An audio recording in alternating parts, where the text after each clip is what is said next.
Hello, everybody, and welcome. This is the Apostate Prophet. And with me today is a dear guest, whom some may know as David Wood, others may know as Dawood, and some might know as the Dizzle. And everyone knows as Precisely. welcome to the Screaming Goats podcast, ladies and gentlemen. The Screaming Goats Welcome, podcast. Screaming Goats. Who wouldn't watch a show called the Screaming Goats podcast? We should definitely do that, man. We need a show that's called the We Screaming Goats. finally got the perfect name.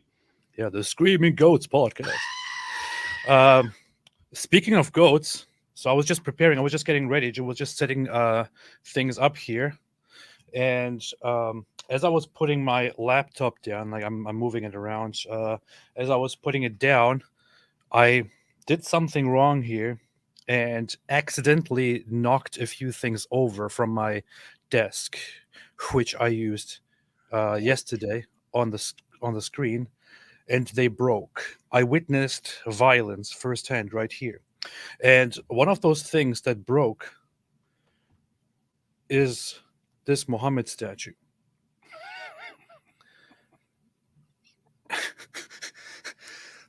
And there can be only one reaction to that. As I was setting up my stuff, this fell down, and I look on the ground, and I see, oh, what is going on? And so the wing here broke apart. The Muhammad can no longer fly. Then the horn fell apart. I still don't know where the rest of the horn is. Then this weird flame thing at the top fell apart. I don't know. The Lord has spoken. I feel like there might be some divine message here with this, because this doesn't just happen. This doesn't just happen.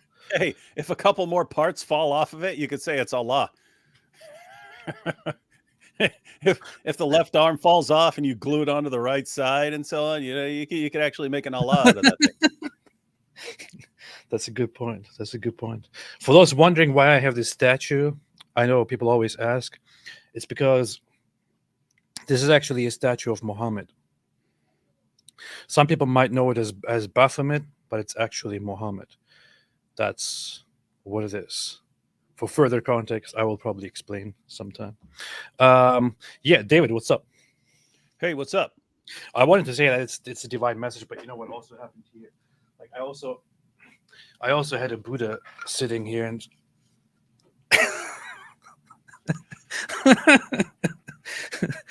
Buddha lost his head as well. Like, the Lord has spoken. well, this is clear. This is Islamic. This is an Islamic message. This just strengthens my idea that Islam might be true, and I'm thinking of reverting right now, because who else beheads things like this? That sounds strike at their Anyway. necks. Mm-hmm. Yep. All right. So what's up, David? What's going on? Lots of stuff has come out just in the past couple days, man. You see, like too much to even respond to. Yes, that's true. There's like 20 interesting shows that people are asking us to comment on.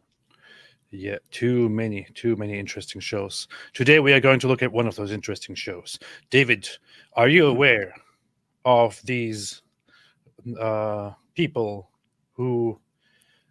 whose names are fresh and fit, as they were named by their parents for some weird reason? Yeah, I have to say, I've never seen anything good from these guys. The last thing I saw from that dude on the left was him freaking out because someone had like leaked a message of his partner. I forget which one's fresh and which one's fit, but someone had, that's the other dude right there on the right there. But someone had leaked, I think it was a message from him where he's telling a girl to have an abortion, and these guys are acting like they're all about, being responsible men and things like that. And then so that was one issue.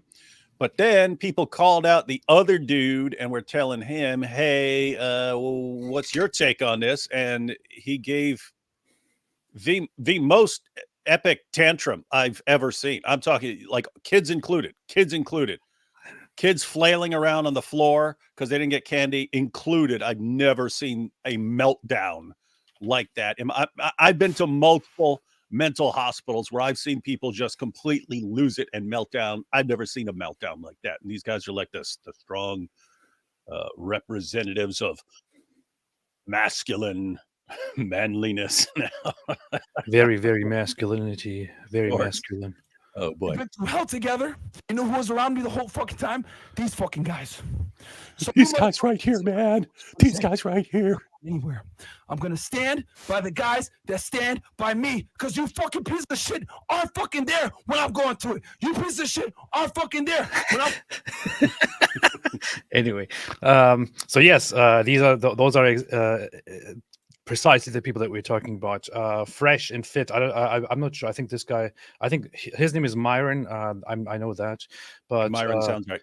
Please inform me if Myron is fresh or Myron is fit and the other is fresh. I don't know. It sounds like something that you come up when you were a little child or so. Yeah. Just kept... Hey, I'll be fresh. Let's have a rap duo, and I'll be fresh, and you'll be fit. Yeah, let's do that. Oh yeah, and we'll be famous one day. Well, they did become famous, so that's one thing. It would work. Fake name said he's on cocaine. Yep. Not sure who you're talking about, me or him, because both cases it could or could not. Actually, I have never done cocaine, so just kidding. So we want to review a debate that happened between Destiny and Sulaiman. The whole thing is only 50 minutes. Well, here is the thing. This debate has 3 sections. Oh, okay. So there's more to it. So there is Islam the future? Was October 7 a terrorist attack? And Sneeko and Age of Consent. But that's all within 50 minutes. What do you mean? No. Islam is the future is 15 minutes long. Then was October. Yeah. No, I understand. I mean, the whole debate is a 50-minute video. What I'm saying is, like, you said when 50. Okay. Yeah, 50. Okay. Yeah, what I'm saying is, like sometimes, like, there'll be a debate, and I'm assuming it's going to be like a 3 or 4 hour debate, and I'm just not going to click on it unless I'm really interested in it. And this one, I didn't know if I was going to watch it, but 50 minutes, I would watch it. I'm interested enough to watch a 50-minute video. Yes. So okay, that's cool. I'll probably check it out then. The stream is like 2 hours, check it out right long on Fresh and Fit's Rumble channel, but it's I think most of it is just yapping, and 50 minutes is the debate. So yeah. All right. Well, Sulaiman will fit right in with these guys. Sully boy. Sulaiman, for those who don't know, I don't know, maybe they will introduce them, but is one of the most unreliable people on the internet. He's like on the top 10 list of people with who get community noted constantly for saying the wrong stuff. He's like top 10 list. Yes, top 10 on all of Twitter for getting exposed in community notes. He's also a dude who before he focused almost entirely on declaring war against Jews. Before that, he was primarily, I mean, at least based on what I saw, he seemed to be pretty dedicated to defending Andrew Tate by harassing and digging up dirt on the victims to try to silence them and so on. Pretty slimy, evil, sick dude.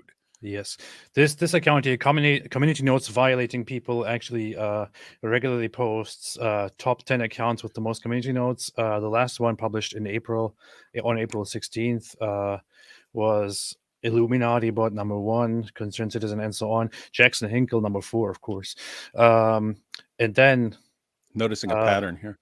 Yeah, Sulaiman Ahmed here at number 9. Hey, get it together, Sulaiman. We can get you to number 1, buddy. Yeah, you need to post more lies like you've been doing. Post more. You're not even keeping up, man. You could be number 1. Number 1. Trust me, bro. It'll be the only thing you could ever possibly be number 1 at in your entire life. And the guy is just he is one of those people who don't care at all about facts, who don't care at all about truth. He's just a propagandist who just posts whatever serves his agenda, whatever whatever sounds cool or sounds good to him to support his side, whether it's true or not. And he gets community noted so many times, and he doesn't even acknowledge that he was actually wrong. He's like, "What? Okay, yeah, but I'm still right. The point still stands, and the Jews are trying to community note me." He was actually talking about how the Jews are controlling the community notes. That's funny because I just that's funny. Well, he of course he was saying Zionist, but we all know what they mean when they say Zionist. We know. So he was actually, in fact, that would be a funny thing to look at while we're talking about this community notes. Let's see. I'm pretty sure that he actually. I mean, I didn't even have to look very far. And then he gets community noted on that. Yeah. Evidence community notes is Zionist controlled and targets pro-Palestinian accounts. Both the Zionist twins and I used the same image for illustrative purposes. I was community noted and he was not. This system has been completely gamed and controlled by Zionists. Now, I don't even know what the community note's going to say, but I would predict that if someone else didn't get called out for the same thing, it's probably because the algorithm picks up on Sulaiman constantly getting community noted, right? Yeah, and what happens here actually is, so this account makes a post and has in 17 hours only 336 likes, 148,000 views. The community notes haven't reached it, or not enough were made, and so on. His tweet probably had significantly higher exposure, and thereby immediately people who contribute with community notes and votes. That's why that. But he doesn't take that into consideration. He just this is clear proof. The Jews. It's proof. Let's see. Many users. What's a community note? Many users on X can write community notes. The writing ability is assigned randomly to users who've signed up to the program. It's not controlled by anyone.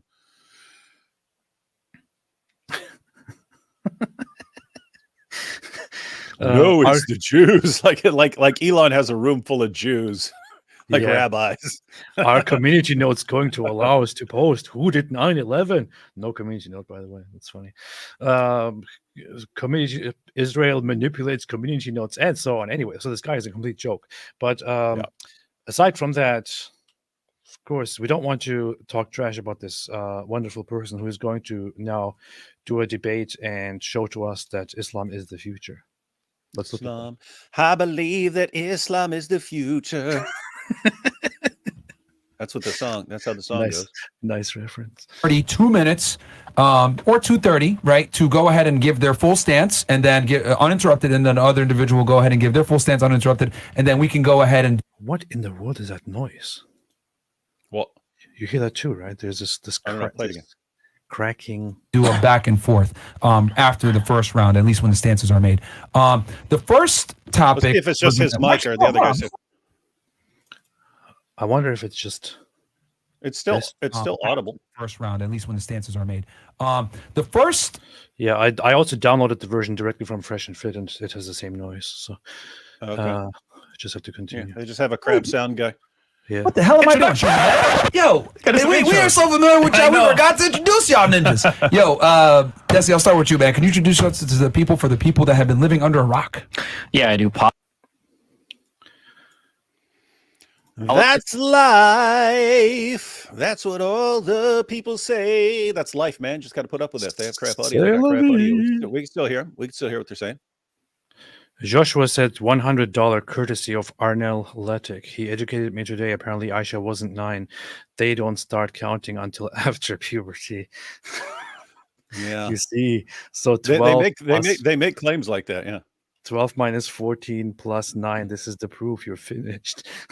Yeah, they do make things up like that are made specifically for people who don't know any better to go, oh, I didn't know that. That's interesting. Whereas if you actually read the passages, it makes no sense. Yeah, make no sense. 12 to 14 plus 9. So she's in her 20s, really playing with dolls, playing on a swing, and prepubescent, as the sources say. She's prepubescent in her early 20s. Interesting.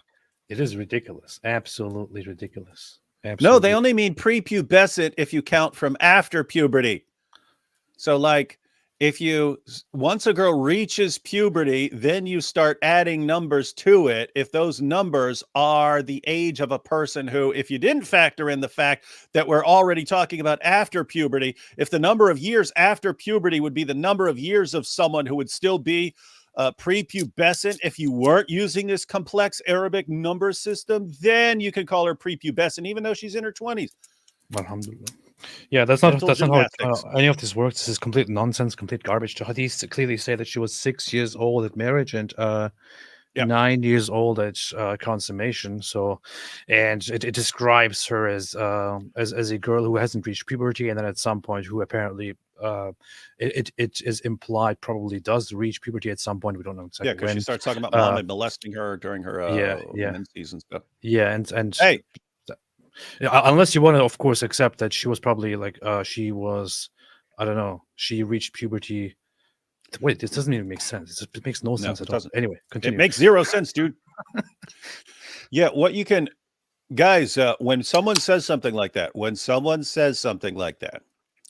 that kind of claim, oh, the way the Arabs counted was they started counting a person's age after puberty. Oh, okay. So when the Muslim sources say that Khadijah was 40 when she married Muhammad and started having kids with Muhammad, then that's actually calculated from puberty. So let's say she reached puberty when she was 10, then she was actually 50 when she married Muhammad and then had all those kids. That's a record. That's a record to have all those kids after the age of 50. But guys, whenever someone says something like that, because you'll hear this all the time, and all they're doing is making it up or regurgitating it from someone who made it up. But there's no scenario where this is actually authentic. And so when people say this, you don't have to argue with them. Just say, show me that. Show me proof. Show me proof. Show me. Where are you getting that from? I'd like to see where you're getting that from. Interesting. You can even say, hey, that's interesting. I'm not familiar with that. Could you actually show me that? Because people make stuff up. I just want to make sure that it's actually authentic. So show me that from the Muslim sources. Show me that from the Quran. Show me where the Hadith says that you don't start counting a person's age until after puberty. Show me that. Because otherwise it sounds like you're just saying it. And then compare the And evidence. I like to, and you don't want me to just believe. false. Yeah, you don't want me to just believe what people say, right? You want me to. We all want to go where the evidence points. So you obviously have looked into this, so you know what the evidence is. So Yeah. show me the evidence that convinced you. Yeah. Alex Al said AP looks pale today. Ashkenazi confirmed. Definitely, yes. Definitely. As Go everyone back to knows, Europe. Go back to Poland. Go back to Europe, where you come from. This is a funny trend. There, I see lots of Jews who look more Middle Eastern than lots of Arabs post selfies of themselves saying, "Go back to Poland." just making fun of that stupid trend. Yeah. Anyway, let's see. Let's have a look at and philosophy on YouTube. I'm far left or far right, depending on who I'm arguing with. And today we're going to talk about my Islamophobia. He's funny. He said I'm far left or far right, depending on who I'm arguing with. And then he talks about Islamophobia. Oh boy, he's funny. He goes in.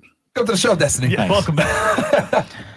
I'm Sulaiman. I'm on Twitter. I investigate certain things, and yeah, same topics: politics and philosophy and theology. What in the I didn't know hell what is this accent? I didn't know what I never knew what he sounded like. I only knew him from his tweets. But what? I genuinely, anyone know what this accent? What is this accent? I don't get it. What? It sounds atrocious. It sounds like it shouldn't exist. And I say this completely without any. I mean, you can have a completely ridiculous, horrible person there with a great accent, right? Or vice versa. But what in the world is this? What is this? Yeah, his accent's so stupid. Russell Brand right now is like, what kind of stupid accent is that? Yeah, isn't it? Jack G said Bradford, England. Okay. Sounds Indian English, says Oh, they just yeah, I North just saw England. Tommy Robinson posted a thing about Bradford where they went full Islamist in the election. Beautiful. That's how it should be. Yeah, exactly. Awesome. First question, guys. I'm just going to go ahead. I'm going to start the timer here. We'll start with Destiny's kicking it off.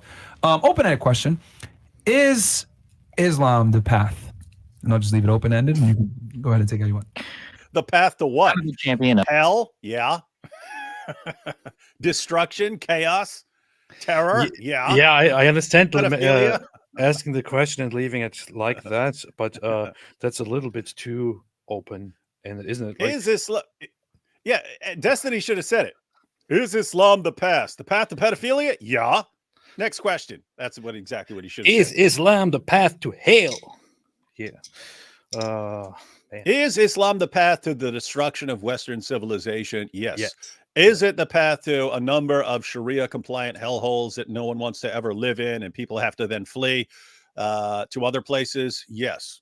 So yeah, we need more. Need to know more about. You got to say exactly the path to what, Myron. Yes, Come on, yes. this is basic. This is basic stuff. Yes. Liberal democracy. I think that people like to push certain religions because things become trendy over time.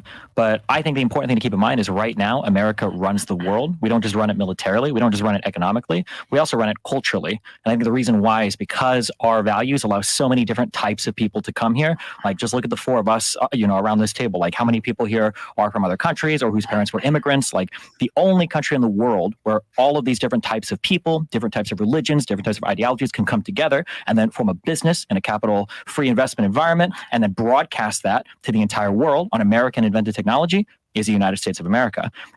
No Islamic country has done that. Ottoman Empire fell. Nobody's replaced it since. None of these Islamic countries are able to take as much culture as we have and kind of like mix them all together in the way that the United States has. And I worry sometimes that people that champion certain types of religions do so in kind of a militant way and do so in a bit of an exclusionary way as well. For instance, this is exactly what he means when he says far right or far left. To depends on who you ask or who you're talking to. I can see that from a leftist perspective, or from a I don't know, general or far leftist perspective, just what he says here might sound very very problematic, colonialist, imperialist, but he's proud of it. And this is why I love Destiny. He's based. He doesn't care. He's proud of it. We're proud of that. That's why everyone loves density. Yes. He's very he likes density. He does density very well. You should be able to make fun of anybody who you want. I think that you guys probably agree with that here more than anybody else. I agree with it on my platform, obviously. A lot of Muslim people don't agree with it. In France, when they did the Charlie Hebdo drawings of Muhammad, there were people that broke into that comic facility and they killed people because they were so upset that, people drew the Muhammad, Salah, whatever you say, praise be upon him, and they decided to go. I didn't catch this the first time. Wait a minute. Why does he have to be so disrespectful? Hey, it's funny, by the way. Hey, Destiny. Just so you know, that Sallallahu Alaihi Wasallam is actually isn't that actually prayers of Allah be upon him? That's not the word for peace. I think that's prayers of Allah be upon him. Yeah, it depends. Greetings, prayers, peace. Sallallahu, so that would be greetings or prayers. Yeah, prayers of Allah. Yeah, it's not salam. Yeah. It's funny, but it's broke into that comic facility and they killed people because they were so upset that people drew the Muhammad, Salah, whatever you say, Salah the hood, Salah the hood, whatever. That's actually better. That's actually better. Like completely just distorting and then say whatever. It's funny because he doesn't even have to say it. He's just doing it for fun there and then saying whatever the you say. You know what he just reminded me of there. I don't know if you ever saw it, but there's a movie called The Good, the Bad, and the Ugly, classic. So you've got this Clint Eastwood movie, spaghetti western, but Eli Wallach, who's a Jew playing a Mexican, but he would do the Catholic sign because he's Catholic, but he's also like murderer, and he doesn't know exactly how it goes, so he just kind of go whenever he's doing it, he'd go like that. Like he didn't know actually doing it. He go, right? And then he'd go on. But that reminded me of him, the Salaf over there. That's pretty much the spirit here. But just because Destiny didn't say it, here it is. That's how you say it, Destiny. Put that on your soundboard. Yeah, learn something, Destiny. Learn it. Say it exactly like this. Yeah, this is the way. Be upon him, and they decided to go and kill the dudes, kill multiple people in that attack. So I don't like the fact that for the people that champion Islam, it seems like they do so in an exclusionary manner, that everybody has to be Islamic, that everybody has to be part of their religion, and that they can attack and kill people who disagree with their religion. Because I think one of the most beautiful things about the United States is the fact that we can tell a Cop to fuck off, that we can tell a Christian to fuck off, that we can tell a Muslim to fuck off, that we can draw whatever we want, make fun of whatever we want, make porn out of whatever the fuck we want. And I would think that that is the coolest thing in the United States, and I think that that's what allows us to even do what we're doing here today. And I don't think any Islamic country or Muslim majority country has been able to achieve the world domination that the United States has when it comes to military, economy, and most importantly, culture. Oh, By the way, by the way, I mean, this may be brilliant. I don't know if he's intending it this way, and I don't know. Like, he understands, so he's on the Fresh and Fit podcast. He's talking to an Islamist. All these guys respect his strengths. I don't know if it's like planned. He's going to build his entire cases of the United States being dominant and controlling everything else. You see, we're strong, right? We're stronger than you. Our system has made us stronger than you, and you're weak, and we're strong. Mm-hmm.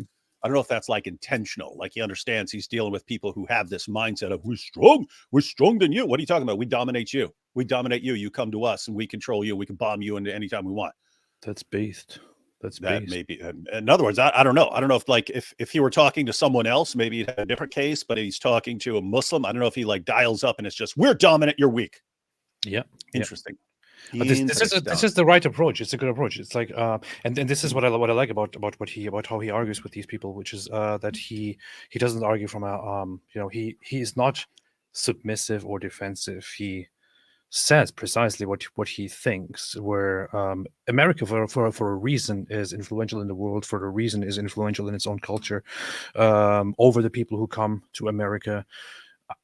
I mean, the whole world looks at America. The whole Middle East, Europe, Africa, Asia watches America, adopts culture from America, adopts ideas from America, and so on. Not just by force. There are some people who say, "Oh, America is trying to dominate us. If we do something wrong, then America will come and will occupy and all that." No, they want to do it.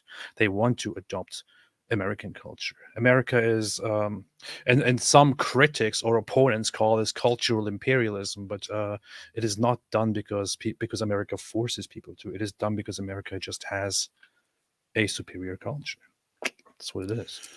And now for Sulaiman's response. I now rest my airtight case. That was good. That was beautiful. That was beautiful. Beautifully spoken. Mankind's Prophet made 100 pounds of super chat and said enough said. Thank you, Mankind's Prophet. Appreciate it very, very much. Wait, does he mean Mankind the wrestler, as in Mick Foley? Cactus Jack, Dude Love, that guy, that Mankind, or like Mankind in general? No, he's just Mankind. Oh, okay.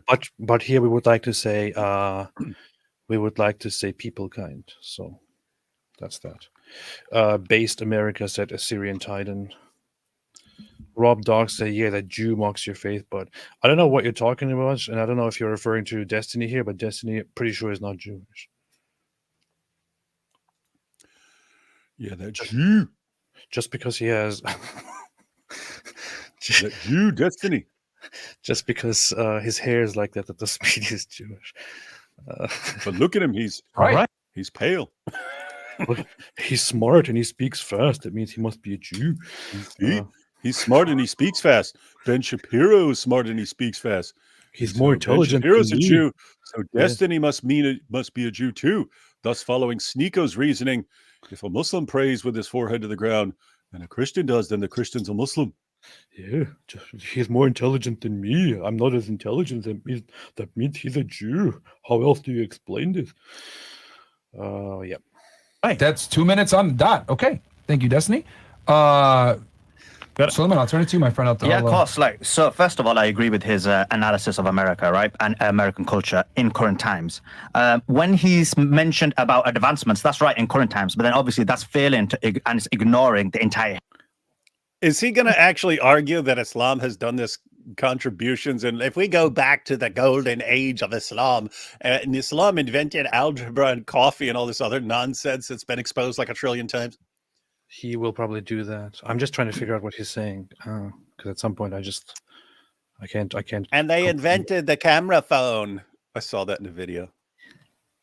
Mentioned about this of America, right, and American culture in current times. When he's mentioned about advancements, that's right in current times, but then obviously that's failing and it's ignoring the entire history, right? So what that demonstrates is you don't need to be a specific culture or religion, because if you look at history, it was many of. What in the hell? I'm serious. This is not even just about him. Who talks with such an accent? Please don't do that. I can't even fail and understand. You don't need to be a specific culture or religion because What is a culture? It's He said culture. culture. It's culture. He did the Arabic literal K sound and did the culture. if you look at history, it was many of the advancements that were made both in science, culture, literature, the Renaissance in terms of Greek philosophy, theology, science. All of it came from the Islamic civilization. All of it came from the Wow. Islamic Whoa. civilization, you compulsive lying moron. Are you retarded? Whoa. Give us some examples, Sully. We want to hear them. I have heard throughout my entire life. We have all heard it throughout our entire lives. We have heard, Islam made contributions to culture and science and literature and this and that. But what in the world is this? I've never heard somebody make this big of an exaggeration of the influence of Islam. Did he just mention the Renaissance? He mentioned the Renaissance. He mentioned Greek philosophy. And let me see. What else? Obviously, that's failing and it's ignoring the entire history, right? So what that demonstrates is you don't need to be a specific culture or religion, because if you look at history, it was many of the advancements that were made both in science, culture, literature, the Renaissance in terms of Greek philosophy, theology, science. All of it came from the Islamic civilizations. So all of it came from the Islamic civilization. Greek philosophy came from the Islamic civilization. The Renaissance came from the Islamic civilization. Literature, the advancements in literature. Okay. Wait, hold on. Gotta open my other thing here. Open my notepad. My notepads here. So yeah, guys, there are two kind of main problems here. So one, when people say these things came from Islam, just start looking into the actual origin of the thing. It's the same issue I mentioned earlier when someone says, oh yes, the Arabs only started counting the age after puberty. Okay, show me that first. Show me that before we continue this discussion. Show me that. Same thing if you say literature, science, culture, Greek philosophy or whatever, and the Renaissance came from. Stop right there. Show me that. But so that's one issue. So that's one issue, right? One issue right there. The other issue. So first of all, bull, absolute bull. But two, even if that were true, why didn't it last in Islam? So if you want to say that, yes, because the Jews stole it. Yeah, and that's what you want to get them to. If you want to say, okay, 1100 years ago, Islam was this great fount that gave rise to the Renaissance and the scientific revolution and math and Greek philosophy and all this, and Islam produced all this stuff. Why did it die out so quickly? And then it took off everywhere else except the Islamic world. And then just the Islamic world somehow suffocated it. Why? Because they can't say that it's a problem with Islam. They can't say it's because Islam just suffocates these things. So they have to blame someone. They're either going to blame the Jews or they're going to blame the West or they're going to blame someone. And so, okay, so Islam is actually weak and flourished for a little bit, which that's even granting that they've successfully answered the first part. But it never lasts in Islam. It lasts in other places. Other places flourish and keep flourishing. And Islam, it just never lasts. It's something about Islam suffocates it. So you have to blame Jews. Yes. And we know that Aristotle was actually Aristotle. Socrates was actually Socrates. And so on. Yeah. That it wasn't, they weren't backward, they were actually visionary in the past. Obviously things develop and change.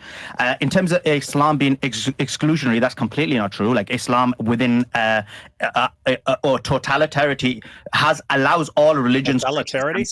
Did he say totalitarity? What? This guy's a lawyer? He's a lawyer who just said totalitarity? I really wasn't prepared for how terrible this would be. Oh my God! You need to put totalitarity on your soundboard. But it's totalitarity. But he actually says that Islam accepts all cultures and enjoys. Yeah, that's what it does.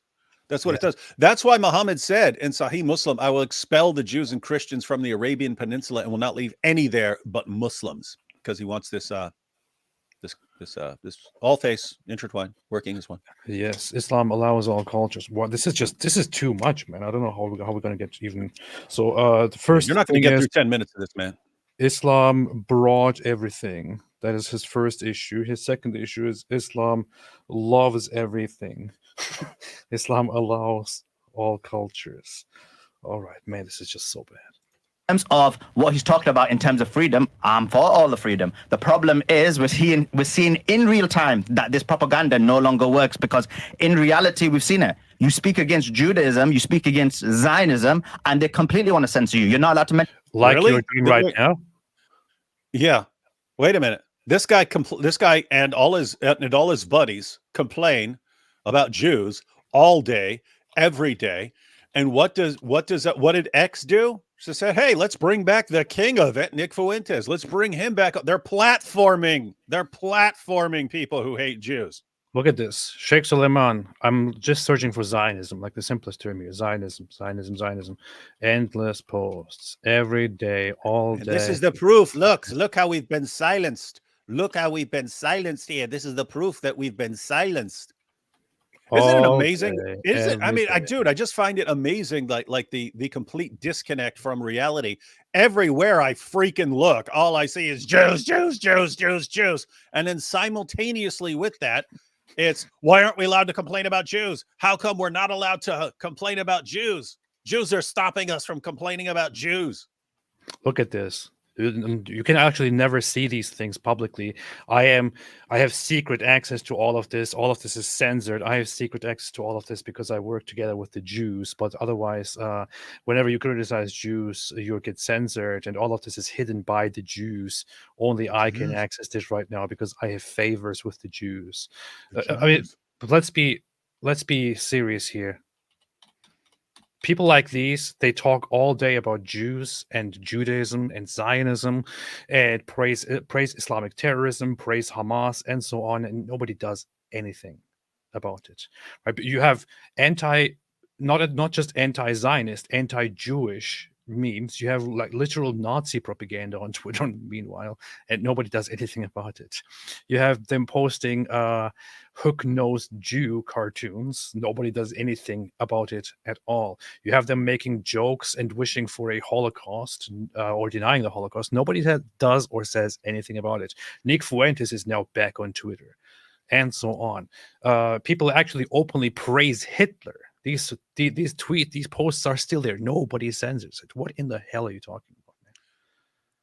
Yeah, they're like Sulaiman, that Dr. Loomis, whatever, Jake Shields, all the groypers spend all day, every day whining about Jews, and then again simultaneously complaining that they're not allowed to complain about Jews, and Jews are obviously controlling the system, which is why they're not allowed to do what they do all day, every day. They make posts saying, they won't let us talk about Jews. They won't let us talk about Zionists. And those posts get 60,000 likes. Not even realizing the irony right there. Yeah. Yeah, while simultaneously believing that Elon Musk actually has a room full of Jews at X headquarters that are pulling the strings on all this. Man. It's amazing. It's amazing. Like guys, if you didn't know anything else about this guy or what he represents, just hearing this, you should be like, this guy's a delusional freaking nutcase. Yes. This is just ridiculous. It's a complete lie, completely twisting the truth. It's disgusting. Mention the Holocaust in certain countries because you're going to be locked up, put in the and they completely want to censor you. You're not allowed to mention the Holocaust in certain countries because you're going to be locked up, put in the gulags. You're not allowed to right now. You can't mention the Holocaust. Which country can you not mention the Holocaust in? Gulags.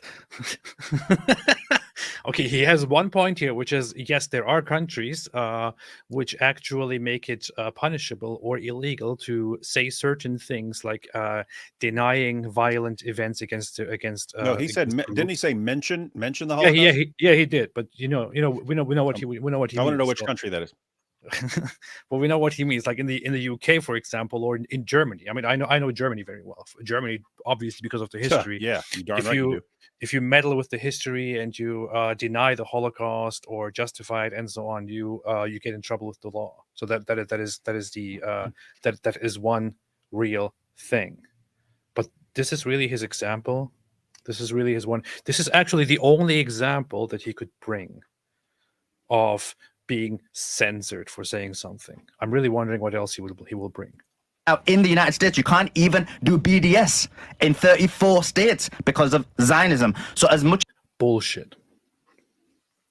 Absolutely false. So BDS boycotting Israel. He says you can't. Oh, you I can't thought it was even some- do it.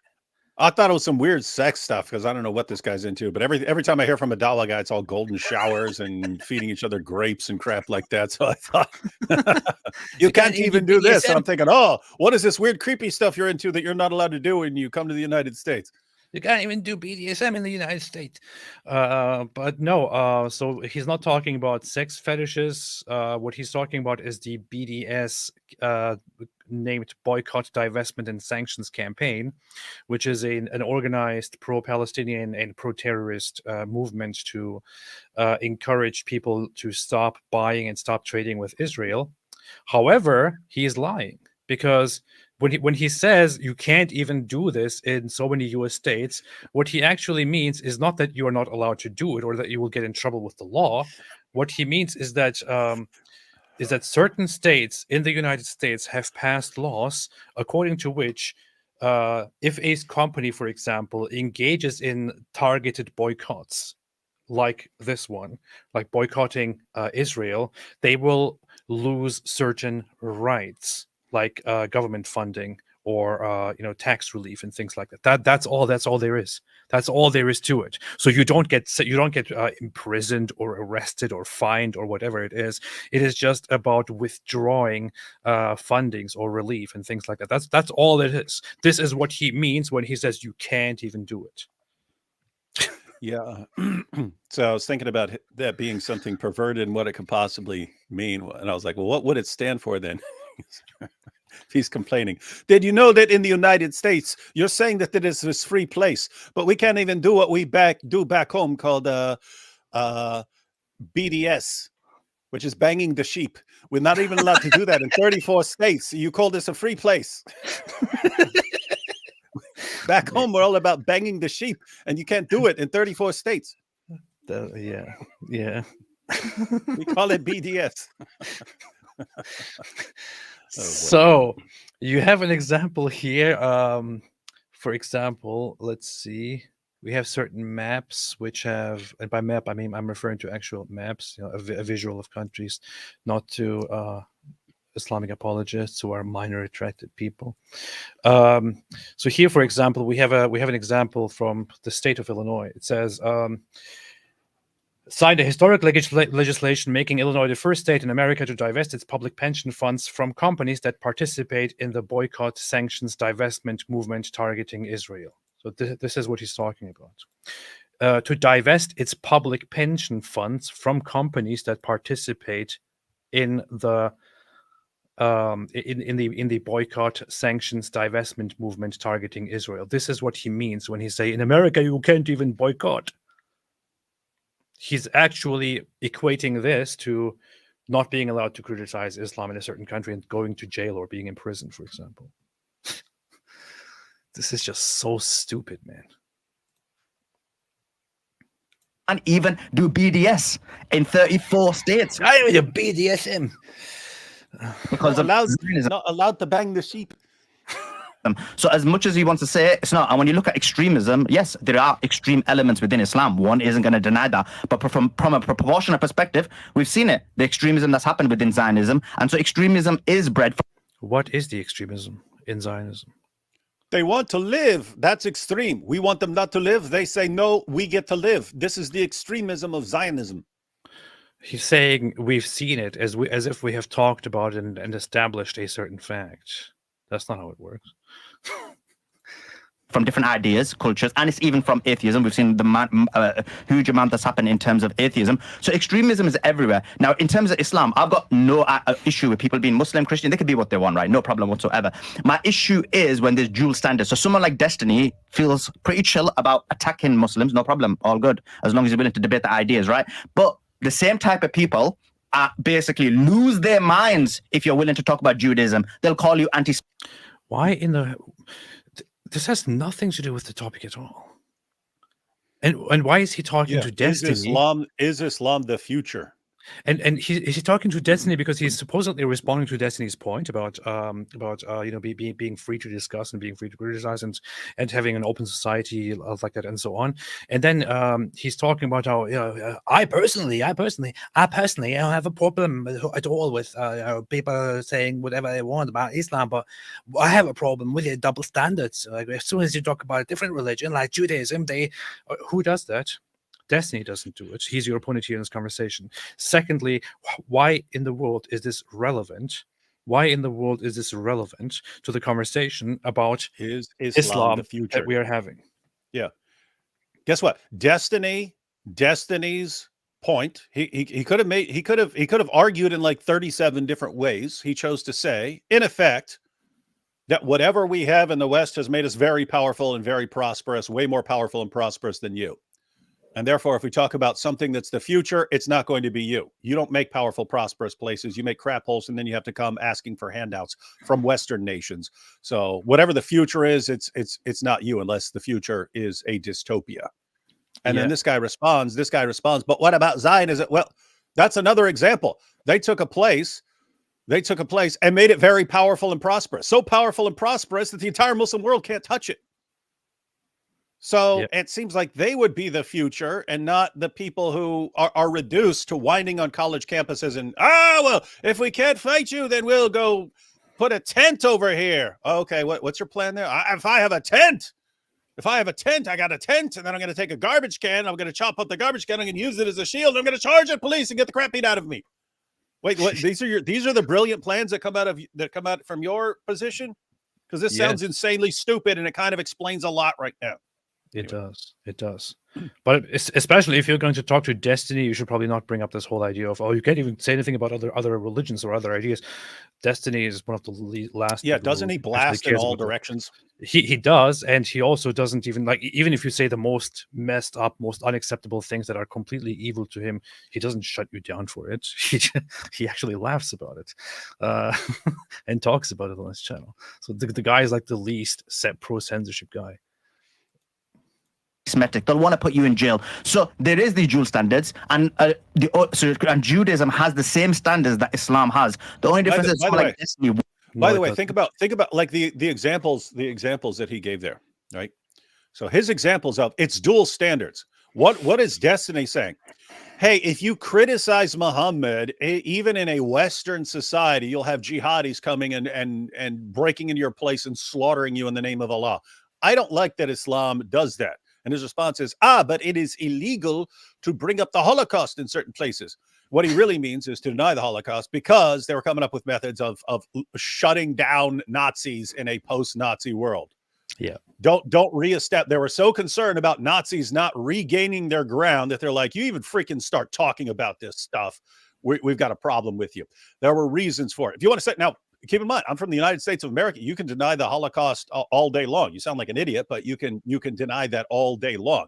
So I'm not even a fan of the laws. But to compare that, guys, you cannot deny the Holocaust because we just had one here, and we're worried about Nazis sort of rising up again. So we're going to take care of that. Comparing that to like gunning down cartoonists. Yes. Weird comparison. Plus also the nature of the criticism or the mockery, whatever it is. So there's Destiny's example as drawing a Muhammad cartoon and then being gunned down by terrorists. The response to that by him is, you can't mention the Holocaust or you'll go to jail. Or you can't talk about Jews or you can't talk about Jewish people and they will be offended. And by the way, wasn't it totally irrelevant? He said America. Hold on. He's talking about how, so on one hand you have mocking Muhammad. On the other hand, you have, for example, denying the Holocaust or demonizing Jews, for example, completely different things. So are Jews around the world going crazy because people are insulting their religious values or their religious beliefs? Are people making cartoons about Judaism, about Moses, about whatever it is, and Jews are trying to violently shut it down? Is Israel trying to violently crack down on people who criticize Judaism? No. Jews themselves, Israeli society itself, is quite critical Nobody cares. Jeez. And I mean, isn't what he just said irrelevant? I mean, Destiny's example was America, right? Yeah, he did Didn't bring. Destiny He did say that in America we can talk about everything. In Islamic societies, in general, this is not possible. Or Islam. He brought up the example of Charlie Hebdo, for example, which is in France.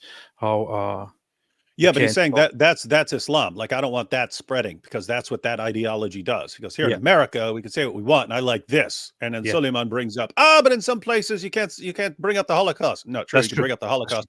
But he's saying, even if you wanted to say some country where you can't deny the Holocaust, you can deny. Again, this United, as far as Destiny's example, this America, you can deny the Holocaust all day here. Who's stopping you? Yep, that's true. Hased TRH said you can't criticize the Talmud on YouTube. I have seen multiple videos. Joking? No, this is actually serious because this guy is a complete idiot. I've seen multiple videos actually analyzing and criticizing and discussing the Talmud. I did see certain videos that were censored or that had notes on them, and those consisted of things that just took online memes of fake quotes and things like that and put them on the screen. That's it. Please show me an example where somebody both. actually made a video criticizing the Talmud and it was taken down. Show it to me. Yeah. Show it. What this clown means is I had this video where I was talking about how we need to exterminate all the Jews because of what's in the Talmud. And then you see, I'm not allowed to talk about the Talmud. That's what he means. Oh boy. There's currently another war going on. I'm just distracted because I opened my YouTube tab and saw that the other war is in full swing between Kendrick Lamar and Drake. And Kendrick Lamar just published a new song about it. People are going crazy. There's one war, which is the whole Israel-Hamas war, and then there's a more serious war right now, which is the Kendrick Lamar-Drake war. Not sure which one will lead to an all-out world war. We'll see. Won't call them out, and obviously we know why. So when you say you run the world, I guess America does. What do we know why? And and Judaism has the same standards that Islam has. The only difference is someone like Destiny won't call them out, and obviously we know why. So when you say you, nope, false. First off, pretty sure Destiny, if Judaism had such standards, wouldn't shy away from calling them out.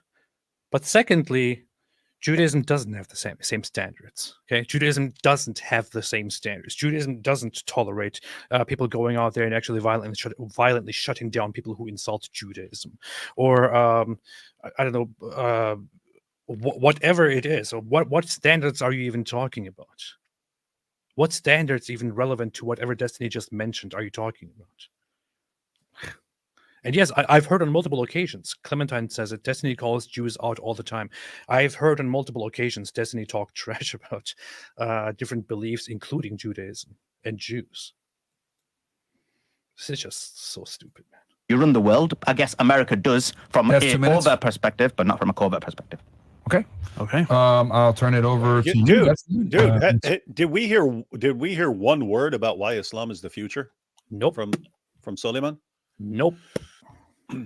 I mean, this is the point where Destiny could say, okay, well, I offered my case. He tried to respond a little bit and sounded stupid, but he offered absolutely no reason to think that Islam is the future. So I guess we're done here. Yep. What's your response to that? Yeah, there was the Islamic Golden Age. It came and it went. We got democracy from the Greeks. We got multiculturalism, and we got former expanded governments from Romans. We got the whole industrial age from Europe. We got the age of the Catholic Church. These civilizations come and they go, and we don't go back to them. Sometimes people have a lot to contribute to the world, and then we get those things, and then the world moves on. You just never turn around and go back. If there was such an Islamic Golden Age, and if Muslims contributed so much to the world and so much to world culture, why did they lose it all? What happened to it? Why don't we see them continue to dominate today? And so far as like in the United States, you can't make fun of Nazis, or you can't make fun of I like the approach, actually. Instead of arguing against it, what he does is just let's assume it's true. What happened? And it's all in the past. So what's your point? Mm-hmm. Moving on. That's good, because it would be a complete waste of time to go into refuting that. This is smart. Jews, or you can't make fun of whatever. You can make fun of whoever you want here. The laws will protect you doing whatever. That doesn't mean you'll necessarily get hosted on any platforms. But I mean, again, like, yeah, there might be some platforms that ban you if you say certain jokes here, but there are certain countries that I go to where if I walk around with just a picture of Muhammad, I don't have to worry about getting banned. I have to worry about getting beheaded. I think there's a significant difference there. I think I'd rather be worried about Susan coming after me on YouTube than I would be about Abdel coming after me to murder me because I said something about his religion that he. Look, Myron's laughing. Myron's laughing at this. Myron is supposedly sort of a kind of a non-practicing Muslim, and he's laughing at this. And this guy doesn't. I don't know which one's which, but Fresh and Fit are both laughing at Destiny's point there. Mr. Borelli, Mr. Borelli, Mr. Borelli, please stop making sense. Yeah. I think he said Abdul. Abdel. Okay. Your response to that? So first of all, let's take the last one. So yeah, you may have to worry about Abdul basically being an individual who doesn't follow the rules of Islam and basically. Wait, who doesn't follow the rules of Islam? You mean who's actually carrying out the rules of Islam? Yep. That's what you mean. Because Muhammad ordered his followers once he was in a position of power. He told his followers, "Hey, here's a list of people who made fun of me. Go kill them. Even if they're clinging to the Kaaba, go kill them."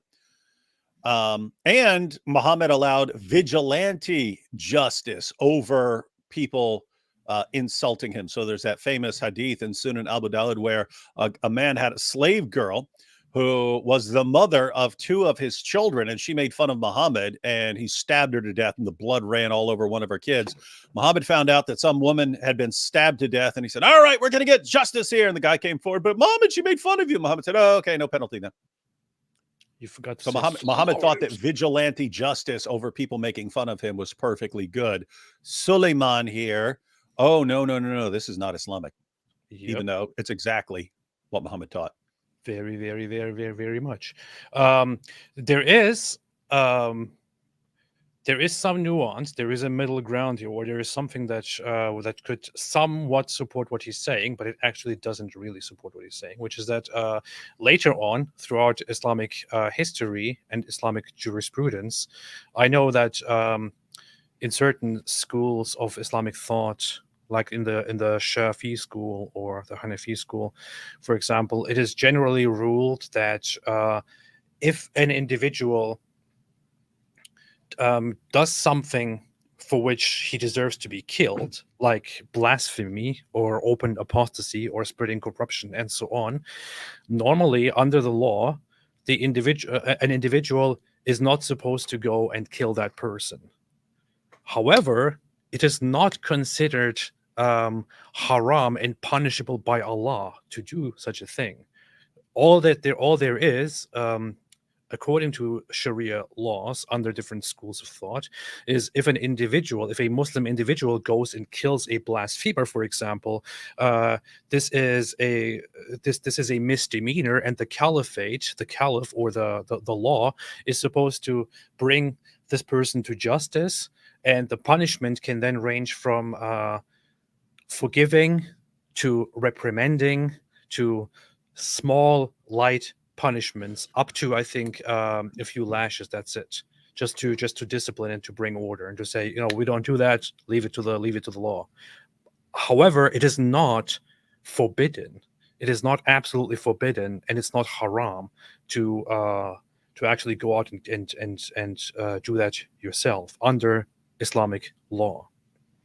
Of course, there might be differences in different schools of thought in Sunni Islam, but this guy says that this is against Islam. It is not.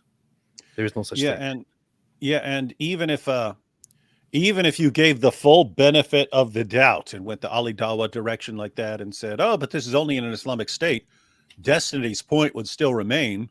I don't want that to be the future. I don't want you guys to spread until you get to establish that system that completely suffocates any sort of open criticism, open discussions on these issues, and therefore don't like it. Don't like it at all. That's the point, right? Because the Destiny is against such a society, and is and says that America is, for a reason, a successful culture, a successful society, because we don't do that kind of stuff here. We allow conversations to happen.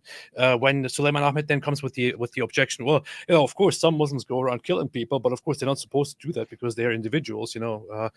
What's the point? It doesn't matter who carries it out. What matters is that Islam does not allow criticism. Islam does not allow free speech and free thought, which is why Islam is backward and dark and should be drained and flushed down the toilet. Probably be worried about. First of all, let's take the last one. So yeah, you may have to worry about Abdul basically being an individual who doesn't follow the rules of Islam and basically has its ego, just like you'd probably be worried about Weinstein getting angry with you and stabbing you because you went against Judaism, or for example, if you're walking in Israel just because you're getting spit on, or if you're basically Oh my God! Did he really? AP. How many days did I walk around around Israel wearing a cross?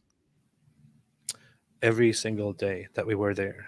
How many people so much as like gave me a dirty look, let alone spit on me? 0. And he acts like, you're a Christian, you have to worry about walking around in a cross. I've been there twice for a total of about 3 weeks. Nobody even cares. Don't know what to do. Yeah, they do not care. Nobody even cares. They don't care. If you have a cross, if you have a Star of David, if you have a moon, if you have... And by the way, isn't it just interesting he flips everything back on the Jews? Yes. Hey, yes. You guys go around chopping people's heads off, but you're not calling out the Jews for making a dangerous society where you can't walk down the street without being spit on if you're wearing a cross. Hmm? And Deanna said yes, but AP already said you were soaked at the end of the day, David. Don't lie. Yep, this is true. Soaked in spit. I was soaked this is in true. Spit. The other day, when I was talking to the traveling collage, I did tell him that the whole time you were, like every single day, you were full of spit in the end, and you had to take a shower and change all your clothes. Yeah, it was gross. Yeah. No, if this were actually true, you'd find all the creepy dudes with all the fetishes like Muhammad Hijab. And I mean, if he's got a urine fetish, he's probably got a spit fetish. And he's probably going to go over there and dress up like, I'm going to go wear a big cross so everyone spits upon me.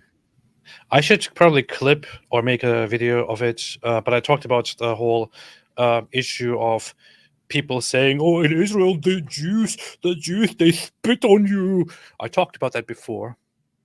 And what they're referencing is an extremely small group that is also extremely unpopular. And you can also see how unpopular they are when you see how Israelis interact with them. And I brought it right out here and showed on stream an instance of an ultra-Orthodox Jewish person of a certain sect saying that this is a tradition to spit, not, by the way, on Christians, but in the direction of them. And the vast majority of Israelis say this is disgusting and abhorrent and terrible. Stop this. That's it. This is equivalent to say, I mean, why in the world wouldn't now other people look at Muslims and look at one incident of ISIS, for example, and thereby say, look, this is what Muslims do. Yeah, it's exactly what we should be saying. They've said all along for decades now, don't take what some Muslims do and say that's what Muslims do every step of the way. And yet any video of any Jew doing anything, I've seen over and over again, you see, this is what Jews do. This is how David, how can you say this when this is how Jews treat Christians? Or any quotation by any Jew in history, but so-and-so said in the 7th century. So you see, this is what Jews believe. It's amazing stuff. Alhamdulillah. Israel just because you're a Christian getting spit on, or if you're basically just because you're a Christian, by the way. Christians in Israel, Paul.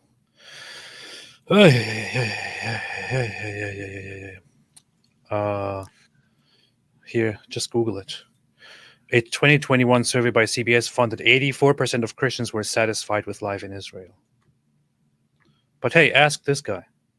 Ask this guy how it is to be Christian. No, Christians are walking around terrified because they know they'll get spit upon. That's what I saw in the video I shared. A different religion, if you're a Muslim or Christian, being killed by Brett Weinstein or whatever the name is. So you've got this ideas in many cultures. In terms of what you said, of course, we received democracy from the Greeks, but you know how we got that information from the Greeks? It was from the Muslims. And you're right, civilization start and end. So in reality, your argument is this is the current civilization. So David, we got, if it weren't for the Muslims, we would have never, ever gotten the information about democracy from the Greeks. Bull. But he said it's true. So what are you talking about? Bull, double bull, triple bull, quadruple bull, all that stuff. Well, see, What the heck you is he have- even talking about? Exactly you like have what? no Muslim countries became democratic and then we copied them? No. The Muslim What- countries the- preserved the the only- democratic writings, which is why we now know that there was such a thing as democracy in only- ancient Greece. The only thing that you could possibly say in defense of anything, which doesn't get him within 1,000 miles of any idiotic thing he's saying, the European world kept the writings of Plato. So you go to like people like Augustine, and so they had they had early they had access to Plato. Aristotle did not become as popular as Plato. He sort of fell out and so on. And what you could say, and some of the other Greeks and so on. So what you can say is that Muslims, as they were invading countries and taking over, they were taking over those areas and their libraries and the things that their scribes were producing. And those writings were preserved by Jewish and Christian scribes. Muslims eventually took over those places, had access to the writings, and then they were eventually transferred. The ones that Europeans still didn't have access to were eventually transferred over there. I mean, just imagine pointing to that saying, you see, this is the great triumph of Islamic civilization. Yeah. We took some people's writings. Other people had come up with the thoughts. Other people had translated them. But then we conquered the area, so we had them for a little while. Yeah. And you see, this is our great contribution to the world. Yeah. I did look up Plato. This is why Islam is the future. Plato was only invented in 1956, so I don't really think that you're right on that one. However, for the rest, I would say that it seems quite accurate. Yeah. Of course, we received democracy from the Greeks, but you know how we got that information from the Greeks? It was from the Muslims. And you're right, civilization start and end. So in reality, your argument is this is the current civilization. And based on your own argument, it will end. And actually, many historians say that the proletarians within any society become the dominant. And right now, according What did he try to say? Did he try to say proletarians? What did he say? Yeah, I think he combined like 5 words. that the proletarians within The proletarians. I think he's saying- I think he's saying totalitarians and combining it with proletariat. I think he's saying proletariat.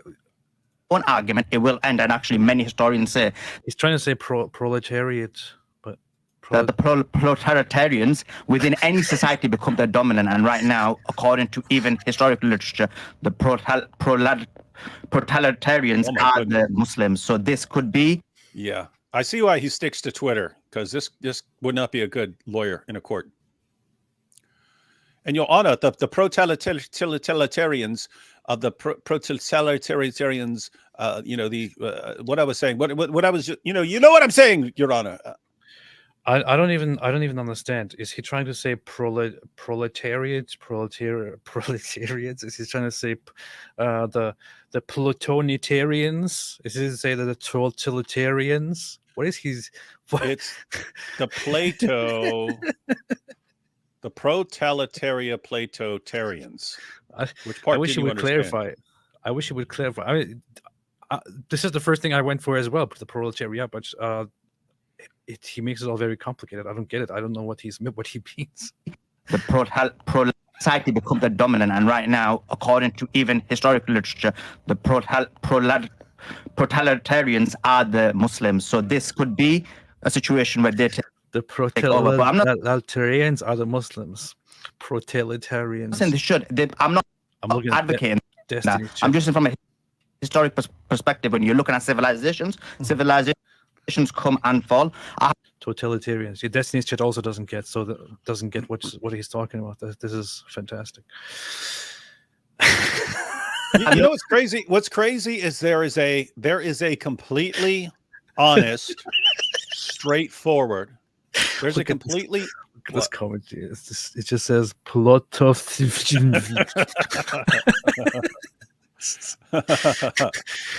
and then Triad says can't even talk in his own accent. We should be checking out the comment. But here's what's crazy, right? So the topic is Islam the future? And he has to do all these stupid gymnastics and make up all this stuff and completely misrepresent anything. There is a perfectly honest response to this where he could actually make a case, and that is to say, yeah, we've got the highest birth rates, we're replicating the fastest, and you're inviting us in, so we're eventually going to outnumber you, because even in your countries, you invite us in and we have the highest birth rates, and do the math, we're eventually going to outnumber you, and when we do, we're going to establish Sharia. So yes, whether you like it or not, destiny, Islam is the future, you're screwed. That's what he could say. That's what he could say. I mean, I hope things don't turn out that way, but that is the only possible case you can make for Islam being the future. People, you see what the Jews have done. Look, even here, the Zionists, what did they do? Look, I'm on Twitter, so they put the Neuralink in my head to make me ramble and stutter. Hey, yeah, you should be giving them the why you stuttering. Dude, you should be hitting the why you stuttering button like every 2 words he says. Yeah, I didn't even think of that. Free protelitaristine. Free protelitaristine. I'm gonna change my username to something fun. Change it to protelitaristines, something like that. No issue. I'm not perspective when you're looking at civilizations. Civilizations come and fall. I have no issue. I'm not trying to advocate that Islam should take over. That's not my point. My specific point about it is whether you're able to, someone like Destiny, able to attack Islam, and he's fine. He even said, I hate Islam, but he would never say about I hate Judaism, even though Judaism is much more extreme. Any problem someone like him would ever have with Islam, I've always explained. And Sulaiman, I just want to say it's right here as well. I hate Islam. I don't hate Judaism. I hate Islam. I don't hate Christianity. Hope you're happy. And he's fine. He even said, I hate Islam, but he would never say about I hate Judaism, even though Judaism is much more extreme. Any problem someone like him would have with Islam, I've always explained and I've always shown that Judaism is much more extreme in all aspects. Keep in mind, dude, seriously, the topic is Islam the future. Is Islam the future? And he just keeps going right back to Jews, Israel, Jews, Judaism, Jews. I wonder if Destiny will say anything about this because the conversation, as you said, is about the question was very clear. Is Islam the path? That's what Myron said. And Destiny talked from the beginning about how American society, for example, makes for an environment where we can freely exchange thoughts, where people are free to say and do whatever they want, and so on. Are you allowed to say you hate Judaism here in America? Yes, of course. Yeah, of course. Interesting. Of course. And Islam doesn't do that. Islam is a oppressive, totalitarian society where there is no free speech and so on. And this will not be picked up. It will not advance society. And this guy is like, oh, okay, Judaism.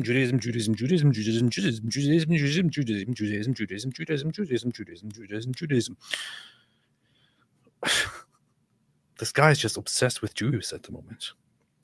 But the other thing is also the claim that Judaism is much more extreme in every aspect. Complete nonsense. Okay, yeah, that's idiotic. Complete nonsense. And I will challenge anyone to debate me on that. I will destroy. Do you agree to debate? Would you agree to debate Sully himself right here? Either on it could be on Modern Day Debate, or I'd be happy to host. Anyone who's ever said, oh, but you're biased. Anyone who's ever seen me moderate, I do not, I stick to the time limits. I don't interject my ideas. I say, okay, now it's your turn, go. Now it's your turn, go. So we can do this easily right here.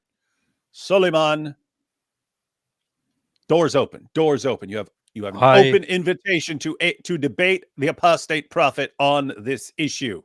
I don't think he will, because he will crush you. Is Judaism more extreme than Islam in every way? Yes or no? I'm happy. I'm waiting here for the debate, and I only have one thing to say. You're finished already. Look at me. You know you're done. Coward. coward ain't gonna show up. Devers.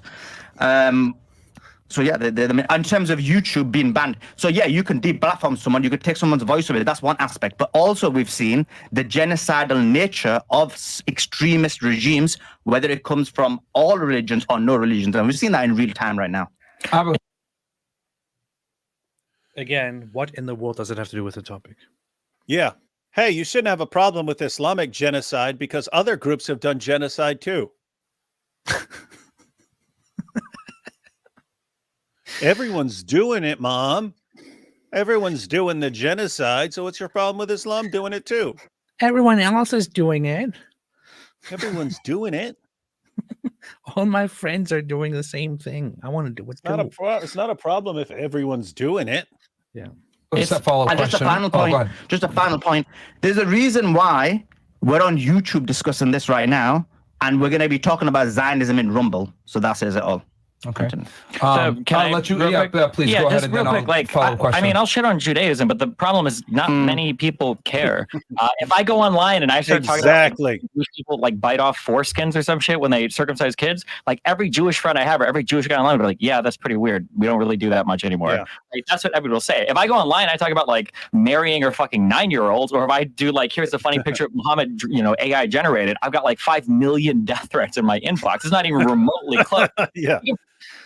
And that is, we've talked about this before as far as Destiny sort of zeroing in on like the most important feature, right? So suppose there's that group that goes around spitting on Christians.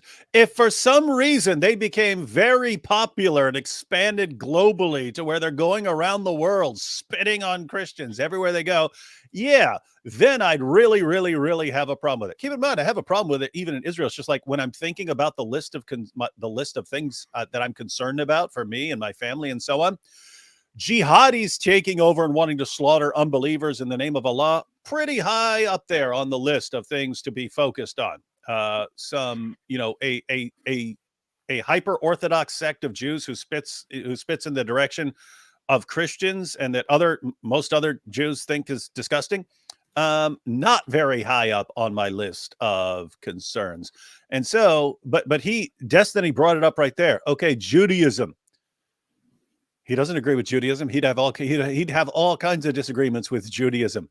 But if he's thinking about things that are going to affect him and affect the future of the world and like destroy society, Judaism isn't doing it. When is Judaism going to come and like destroy Western civilization? Not going to happen. Not now, ever. Is Islam, as far as the things that could potentially destroy Western civilization? One, you need factors inside, things that are weakening Western civilization from within. Two, you need something to come from outside and take advantage of that. Islam is pretty high up on the list of things that actually have the potential to do that. So what are you going to focus on? Jews. They spit. Holy said, when is David Wood going to make another debate with Mr. Elijah? God is with us. Tomorrow, right? We already just said if any of these guys want to debate, we're here. Yes. Yeshua the King said, please educate Destiny on Islam. Pretty sure Destiny can educate himself very well on Islam, but I will have a chat with him probably this week sometime. Sam K said some jizya for David Quds and Apostate Rabbi. Alhamdulillah. Thank you so much. Thank you so much. Jace the Shepherd said, David, can you do a Myron impression? Also, Jesus is Lord. No, I can't do it. I can't even think about what he sounds like right now. Just cry.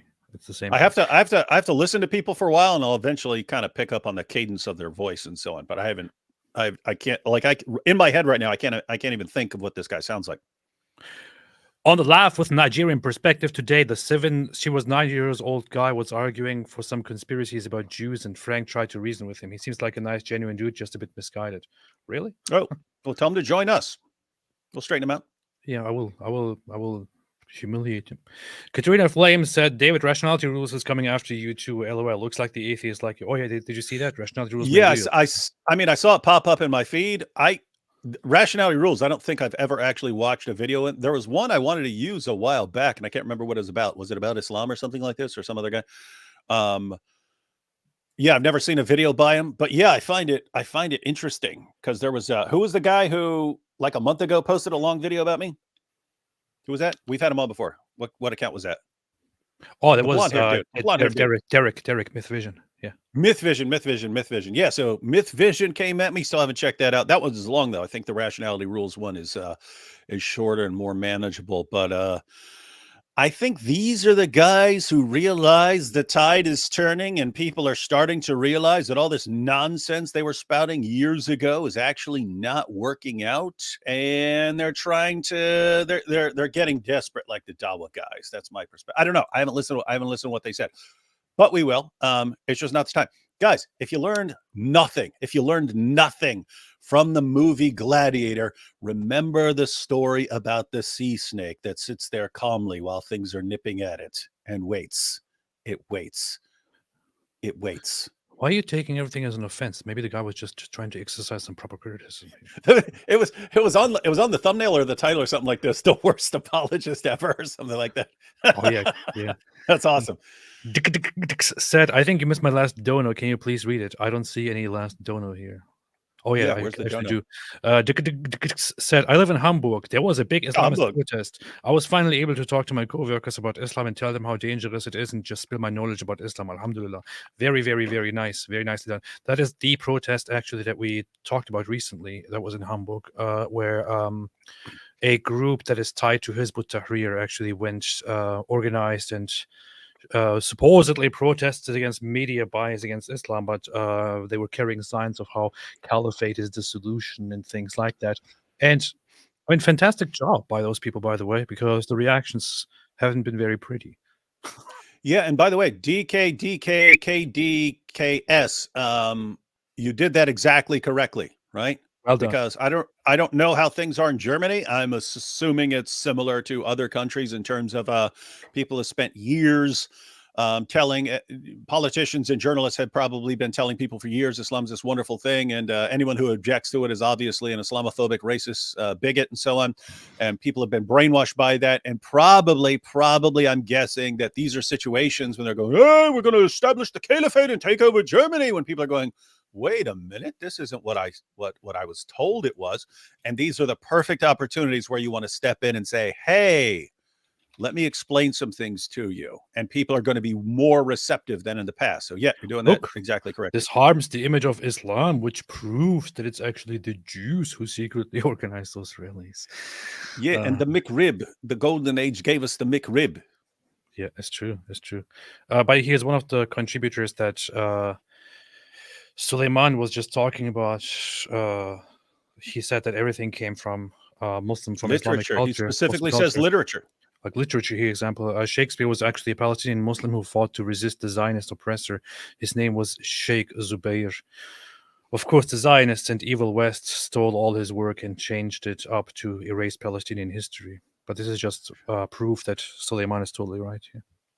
Hear it, guys. Sheikh Zubair, Sheikh Zubair, Sheikh Zubair, Shakespeare, Shakespeare. See how they, this is what they do. That's what they do.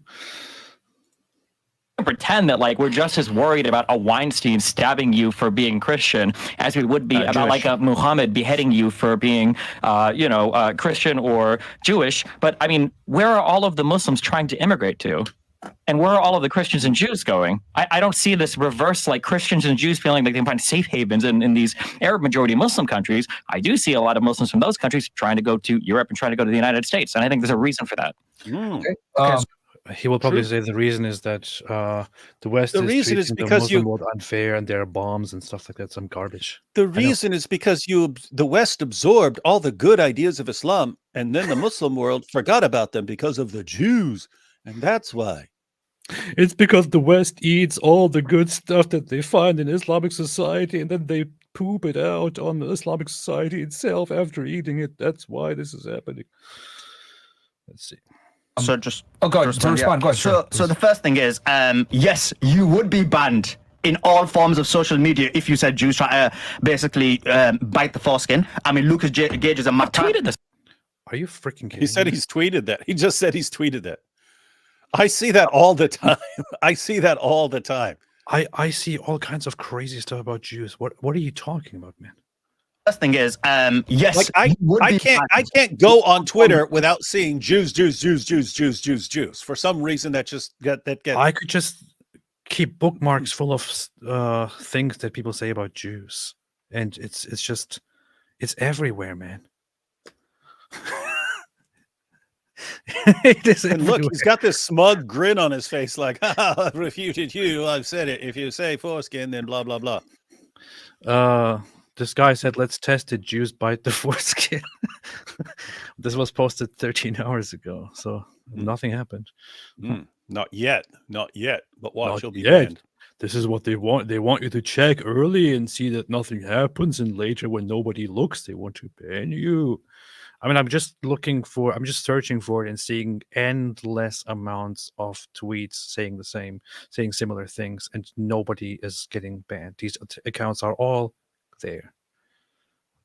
This is just, see, you can't have an honest conversation with people like these, because they lie. They deflect and they lie. Media, if you said Jews try to basically bite the foreskin. I mean, Lucas Gage is a tweeted this out before. Lucas Gage is a prime example of someone who calls Jews out and completely is banned. So you would. Lucas Cage is not somebody who just calls Jews out and gets banned. I'm pretty sure that Lucas Cage is the one who actually advocated for fighting and putting an end to the Jews, or justifying the Holocaust or something like that. And by the way, he's back. Pretty sure he's back. But if I actually looked for what got him banned, I could look at it. But look at this. This is the example. Dude. This is the example that he brings. This guy is the example of someone he brings up who is banned just for calling out the Jews. Yep. He said something about foreskins and he got banned. This person is the one that Sulaiman Ahmed here mentions as an example of somebody who gets banned just because he calls out the Jews. Just because he calls out the Jews. Here the tweet says, "Raise your hand if you have been trying to warn everyone about the Jews, but everyone thought you were crazy until now," with Hitler having his hand raised.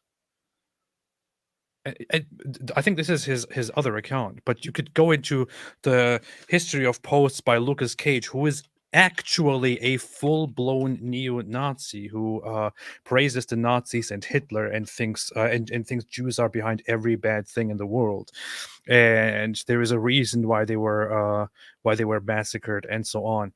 This is the guy that Sulaiman Ahmed takes as an example that people are being censored just because they call out Jews. Yeah, I'm just looking through Twitter. There are endless comments like this.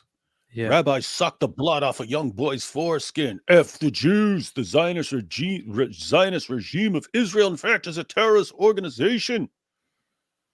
It's endless.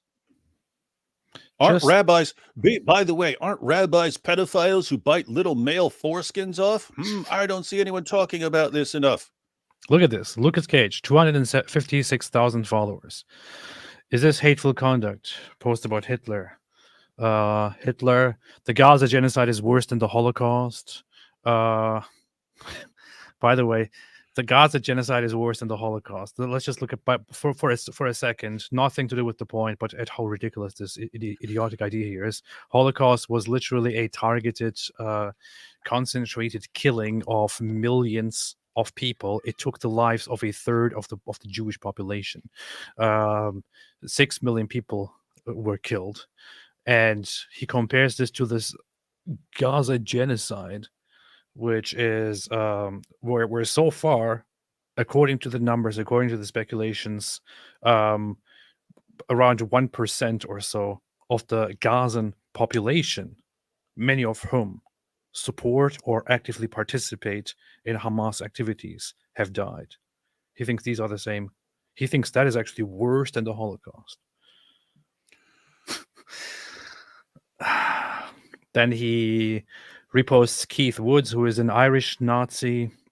Where's the hateful conduct? Just a picture of a dead dictator with his hands up. LOL. Of course, yeah, very funny. So this is the guy posting Nick Griffin, who is also a Jew-hating neo-Nazi, and so on. This is the guy that he's this guy's still on Twitter, right? Yeah, he's right here. Okay, so this guy's on Twitter posting this stuff day in, day out, all day, every day, Every posting his day. Nazi stuff. Every day. And Sulaiman is comparing this to Muslims slaughtering people who make a cartoon about their prophet? Yes.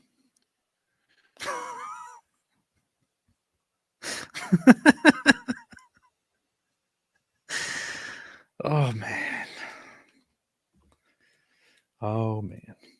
In terms of death threats, I mean, I've had a huge amount of death threats from Zionists, right? And I've had my name on a missile. Oh yeah, all these dangerous Zionists, all these dangerous Zionists killing people everywhere who are critical of Jews. And he said, "And my yeah. name on a missile." He's talking about when they were writing names with a Sharpie on the missiles, saying, "Haha, we wrote your name on a missile. It's about to we're about to fire. We're about to fire at Hamas." Oh It's no, the they same wrote my thing as name being on a slaughtered missile. The same thing as being slaughtered in the name of Allah. Oh no, they wrote my name on a missile which they fired at Hamas. This is the same as being killed. I'm actually in a worse position than the cartoonists of Charlie Hebdo. Why is nobody talking about me? So let's not pretend that this is only happening one way, right? And proportionally, there's 2 billion Muslims. There's only a small number of Jews, and yeah, the death threats are disproportionate. Yes, and the Holocaust, by the way, didn't help with that. And neither did the treatment of Muslims, especially over the last 2 centuries toward Jews. In terms of when you talk about Marinaro, is someone like you as an example that you would be willing to mention that? And again, you probably, and I know you don't know the epistemology and the hermeneutics behind that argument. He said epistemology and hermeneutics. Hermeneutics. Yeah, define those words, Sulaiman. Define those words. The epistemology and hermeneutics of what exactly? What is he? Nothing. I think that's what I mean. I think he just used big words to sound smart there. Muslims. There's only a small number of Jews, and yeah, the death threats are disproportionate. In terms of when you talk about Marinaro, is someone like you as an example that talk about what? The death threats are disproportionate. In terms of when you talk about Marinaro, is someone like you as do you hear what he's saying? No. And when you talk about Marinaro, what in this number of Jews, and yeah, the death threats are disproportionate. In terms of when you talk about Marinaro, is someone like you as an example. So he's saying what? He's saying proportionally, Jews will threaten you with death way more than Muslims when you factor in that they're a smaller portion of the world's population. Yeah, I guess so. Ethan says he's talking about marinara sauce. Okay. Well, yeah, that actually fits. If you're talking about marinara.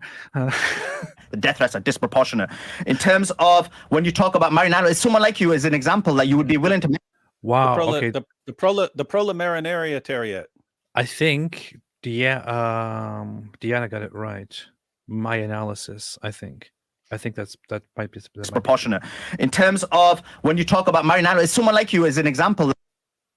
Could be true. I don't know. We will never know. I can tell. He could be saying marinara. He could have started saying my analysis and then cut himself short. He could have been talking to Myron. Oh yeah, you could say Myron. Somebody says my analysis. Someone like you. I will. You know, to be funny, get like an FBI voice analyst to try and decipher it. What he's saying. And they will say, we went through all the training. I worked on this kind of stuff for 4 decades, and I do not know what this person is saying. Until we played it backwards, and then we heard this. Title of video, though. We thought Sulaiman was incomprehensible until we played his words backwards. Then this happened. Somebody said minor marriage, but yeah, whatever. Marijuana, that sounds good too. Yeah, marijuana. To mention that, and again, you probably, and I know you don't know the epistemology and the hermeneutics behind. He says epistemology. You don't know, Destiny. You're dumb. You don't know the epistemology and the hermeneutics of marinara. You don't know the epistemology of marinara sauce. And that argument. To mention that, and again, you probably, and I know you don't know the epistemology and the hermeneutics behind that argument, but you wouldn't mention about Judaism, which literally says marry 3-year-olds, and this is an example of when we mentioned, as an example, when I mentioned. Hey, here's another example. Here we are again. Yeah, here's another perfect example. Gosh, does he not realize what a freaking it's a weird situation where to his fans, he sounds like brilliant right now, and to anyone else, we're going, what the heck are you talking about? And where Destiny could say the exact same thing. Hey, if I see some epidemic of Jews going around defending marriage to 3-year-olds, yeah, I'll suddenly become very, very disturbed by that. Meanwhile, it's Muslims who spend all their time defending child marriage. It's Muslims doing it, period. That's it. I will now show you something, David, and everyone else. And I know you are not prepared for this, although you have already kind of predicted it. But everybody who's watching right now, be prepared for this. This is Rumble, where Fresh and Fit live broadcasts this issue. And I will now look at the comment section. And please, do not lose hope. There is hope at the end of the tunnel, but do not lose hope once you look into this. Why keep promoting Destiny? Throw him in a dumpster already. Free Palestine. You already know Destiny is going to lose this debate. Russia, Palestine. Anyone with a functioning brain knows it's genocide. Wow, Sully cooked the transgender so easily, LMFAO. Destiny lost as usual. Destiny is getting so destroyed. This would be even worse than the L he took against Nick. Bring the Muslim lantern. W debate W Sulaiman. Destiny is a fag. Send him to the homeboys. This is easy work for Sheikh Sulaiman. Sulaiman destroyed him. I am convinced. I'm convinced that the audience here consists of people with, I don't want to give numbers to it, but extremely poor standards, extremely poor thinking 6 skills. billion to 0 total Sully victory. Guys, they were asking, is Islam the path? And all Suleiman said, Jews, Jews, Jews, Jews. It's apparently that's all you have to do from it with that crowd. The topic could be anything. Is 2 + 2 4? What about the Jews? Oh, burn. Oh, you win the debate. You complain about Jews. This is what we're dealing with. And when I see stuff like this, I think, what's even the point? What is even the point? When Suleiman, Aisha wasn't 9. What's even the point of arguing with people like these? You can bring any fact to the table. You can't convince people who are significantly below the mental capacity that this requires. I mean, I would say Destiny here is, I don't know. Wouldn't mention about Judaism, which literally says marry 3-year-olds, and this is an example of when. All right, he brought this up. He said he didn't mention Judaism. Of course, he goes to Judaism again. Nothing to do with the topic, but he goes to Judaism again, and he says Judaism says marry 3-year-olds. That's what he just said. We mentioned, but you wouldn't mention about Judaism, which literally says marry 3-year-olds, and this is an example of when. Judaism doesn't say marry 3-year-olds. No. It says no such thing. The standard dominant position was 12.5 was the bare minimum. Yes. Judaism doesn't say marry 3-year-old. What he's referring to is a Talmud passage that talks about the marriage or the relations of a 3-year-old and a person. What it does, however, is this is why the Talmud is known for talking about small details excessively in a hair-splitting way. It's talking about if such a thing happened, or if somebody from a different culture, for example, experienced such a thing and came and were part of us, what would be the implications of such a thing on the virginity of this person, for example. This is what the discussion is about. It never at any point allows people to marry at the age of 3. It never says any such thing. However, this is something that people like Sulaiman or Nick Fuentes or others will easily pick, instead of actually looking at the age which the Talmud gives you and recommends for marriage. And it's you can actually find it. Yes, you can actually find it. And I'll pull it up here in a minute. David, did you want And to say something? by the way, what's interesting is this is connected to another one of their justifications for child marriage, which we've seen thousands and thousands of times. They'll say, according to the Catholic Encyclopedia, Mary was 12. We've gone to the Catholic Encyclopedia a trillion times. We've shown what it actually says. It says no one knows. We don't have enough information.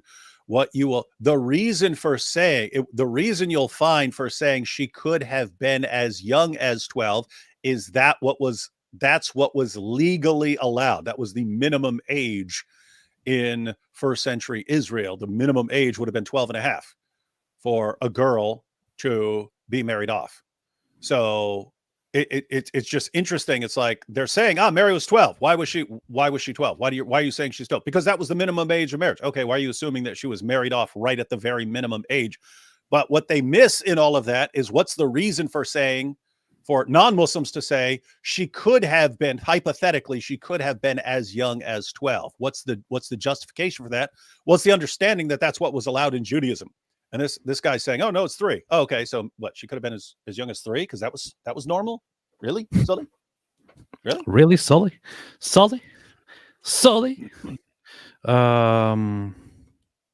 I posted about that a while back. Need to find that. If somebody knows the reference, I have those things saved somewhere. But it actually explicitly says at this age, this, at this age, this, at this age, marriage, at this age, so and so, and so on. This is what the Talmud directly says. At age 18, there are 2 passages which say that according to one, it could be as early as 12, and then there is another which gives the ideal age of marriage, I believe, to at the age of 18 or something like that.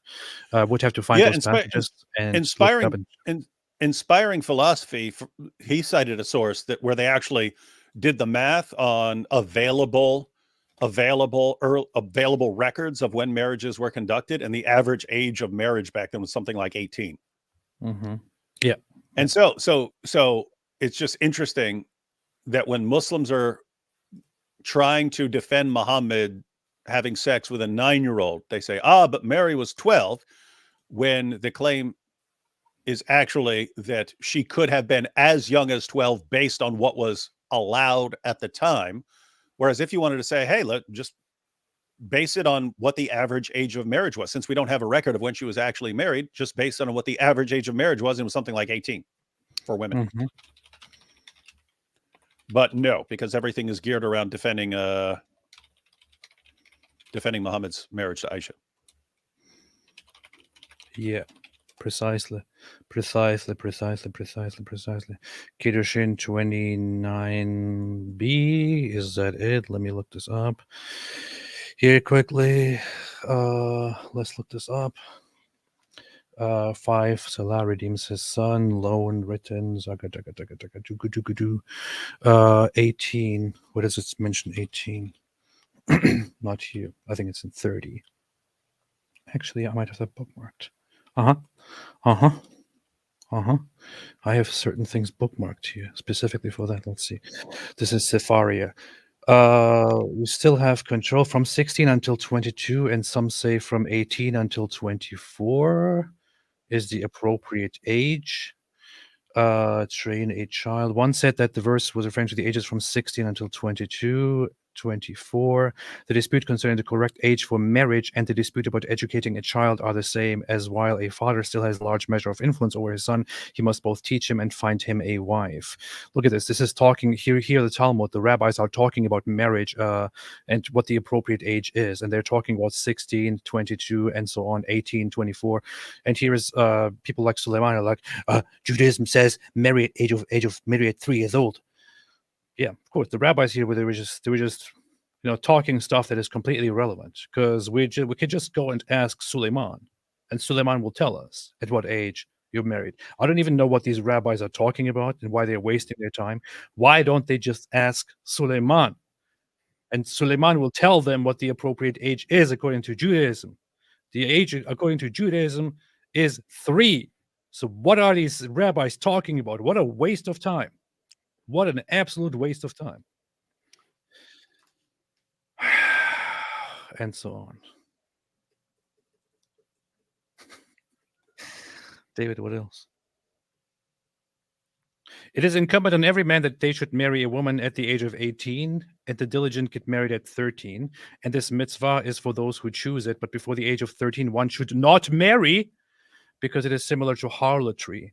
If 20 years go by and he has not taken a wife, and he who lets 20 years pass, or he who does not want to marry, the courts can force him to marry in order to fulfill the mitzvah of being fruitful and multiplying. These are things being talked about to up to 2,000 years ago and in the meantime, and so on. But yeah, so this whole idea of marrying 3-year-olds is complete nonsense and goes back to Nazi memes. That's what it is. That's what it is. That's all it is. And they have to bring this stuff up because they have to somehow vilify and demonize Jews. And Muslims specifically need to bring up this kind of stuff because they have to somehow say, they have to somehow argue against the fact that Islam is the religion that is known for being pedophilic. That's it. And we mentioned, as an example, when I mentioned in debates, they lose their minds. They'll block me. They'll try and cancel me. And this has happened on many platforms. So it does happen indeed. I think Weinstein. I'm pretty sure, Sulaiman, that if they tried to cancel you or if they tried to ban you, you would be banned.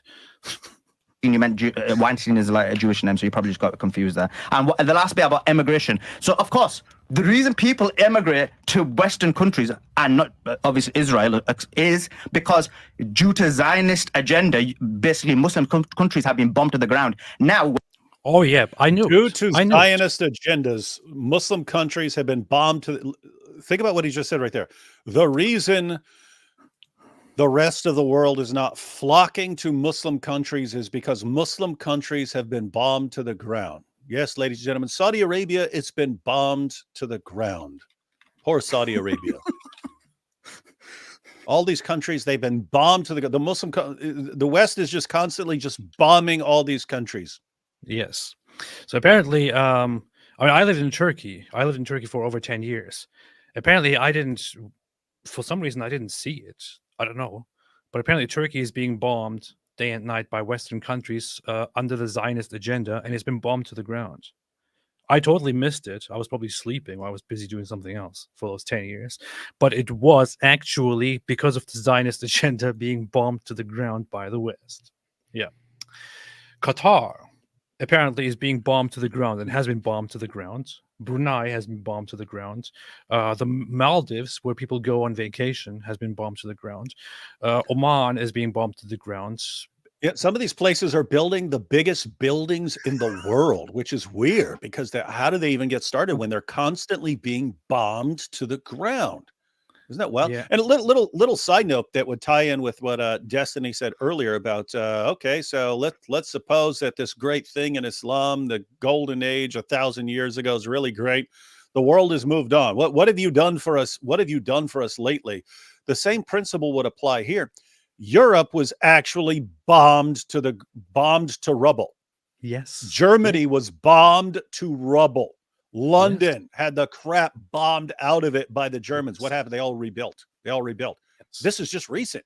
So what? So what? It's always because the Zionist agenda. Zionist agenda didn't allow us to build back. Can you imagine what is there in the world that this guy would not just instantly blame Jews for? But I mean, think about this double problem. So one, the reason the Muslim world sucks is because Zionist controlled powers keep bombing it down to nothing. That's why you're not moving to Saudi Arabia, because it's getting bombed right now. It's getting bombed. But two, suppose that the Muslim world got bombed down to rubble.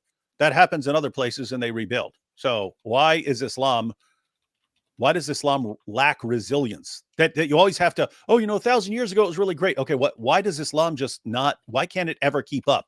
And it's always, it's their fault, everything. You blame everyone else. I mean, I would just say an ideology that sits around accomplishing nothing in the world except whining and complaining and blaming Jews for everything, I would say that can't be the future, man.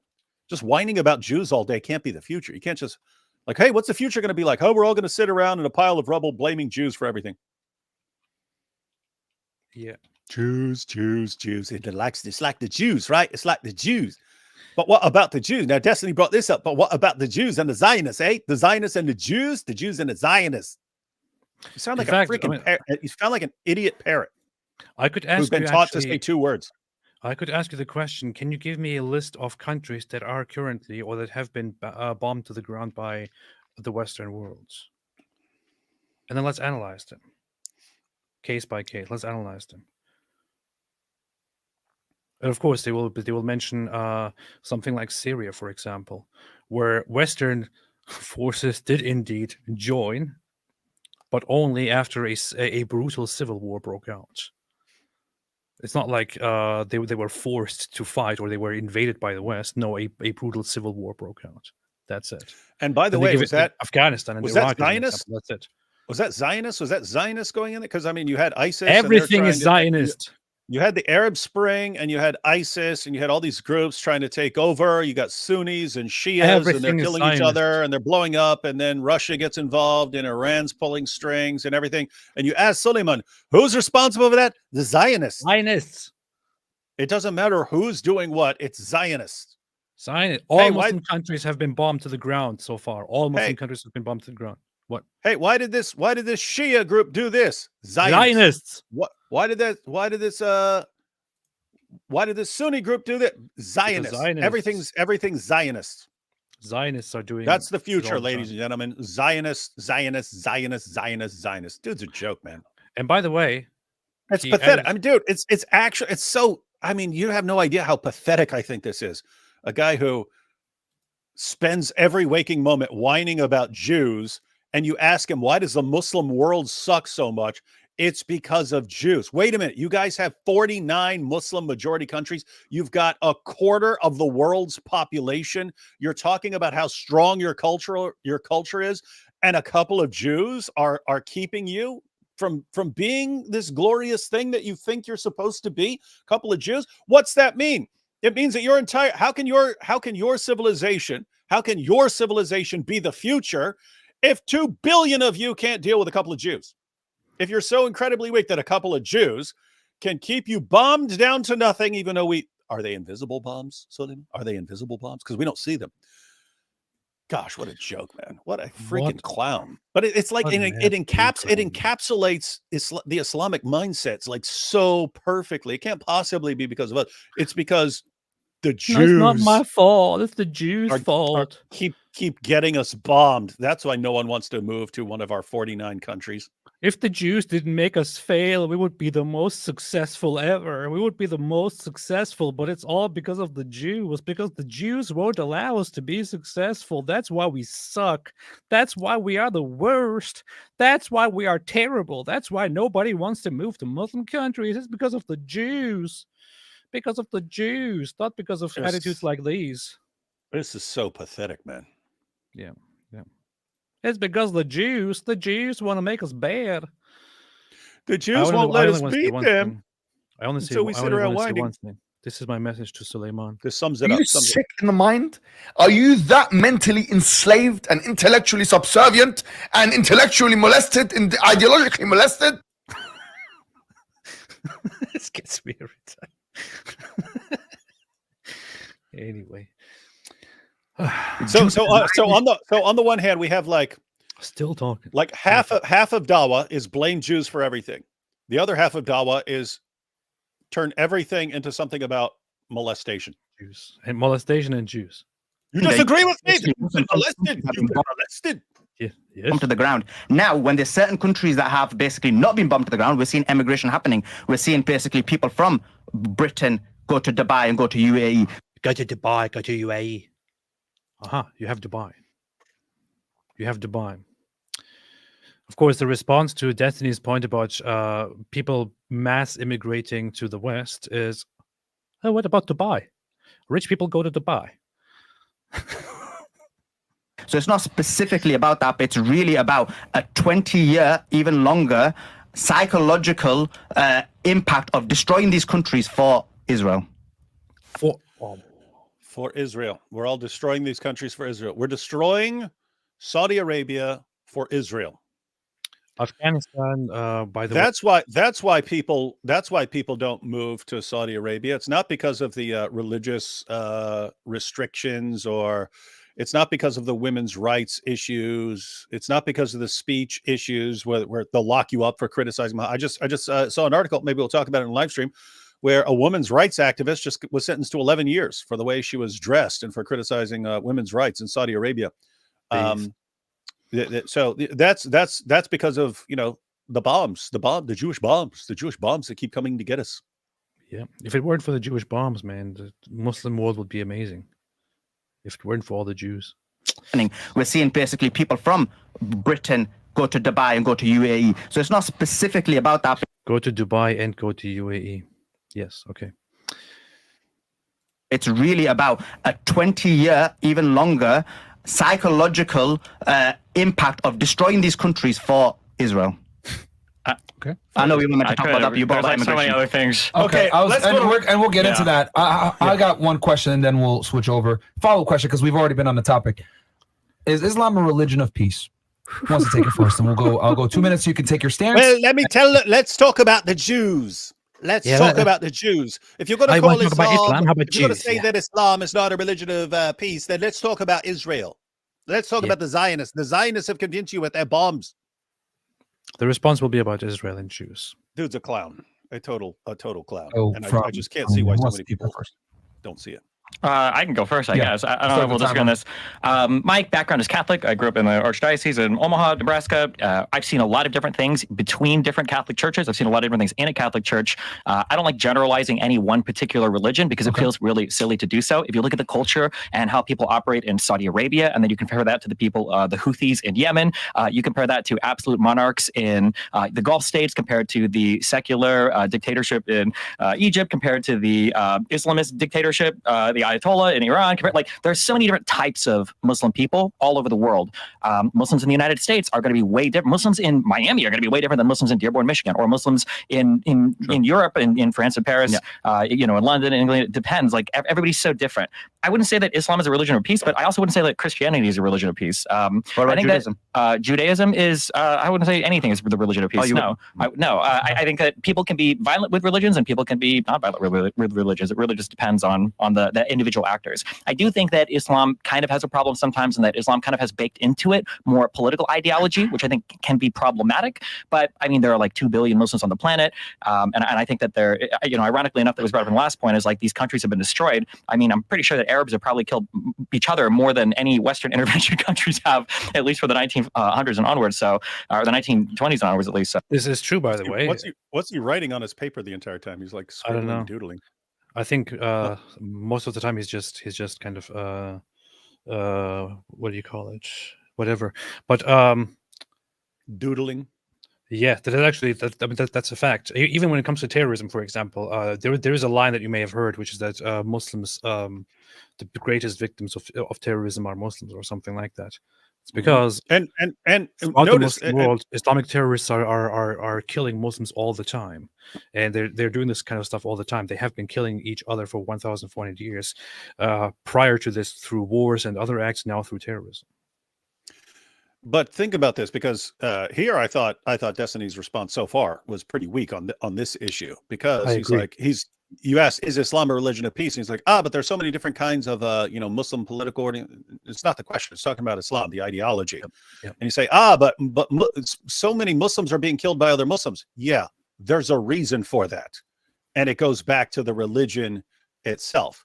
Muhammad was commanded in Surah 9, verse 73, to fight not only unbelievers, but also hypocrites.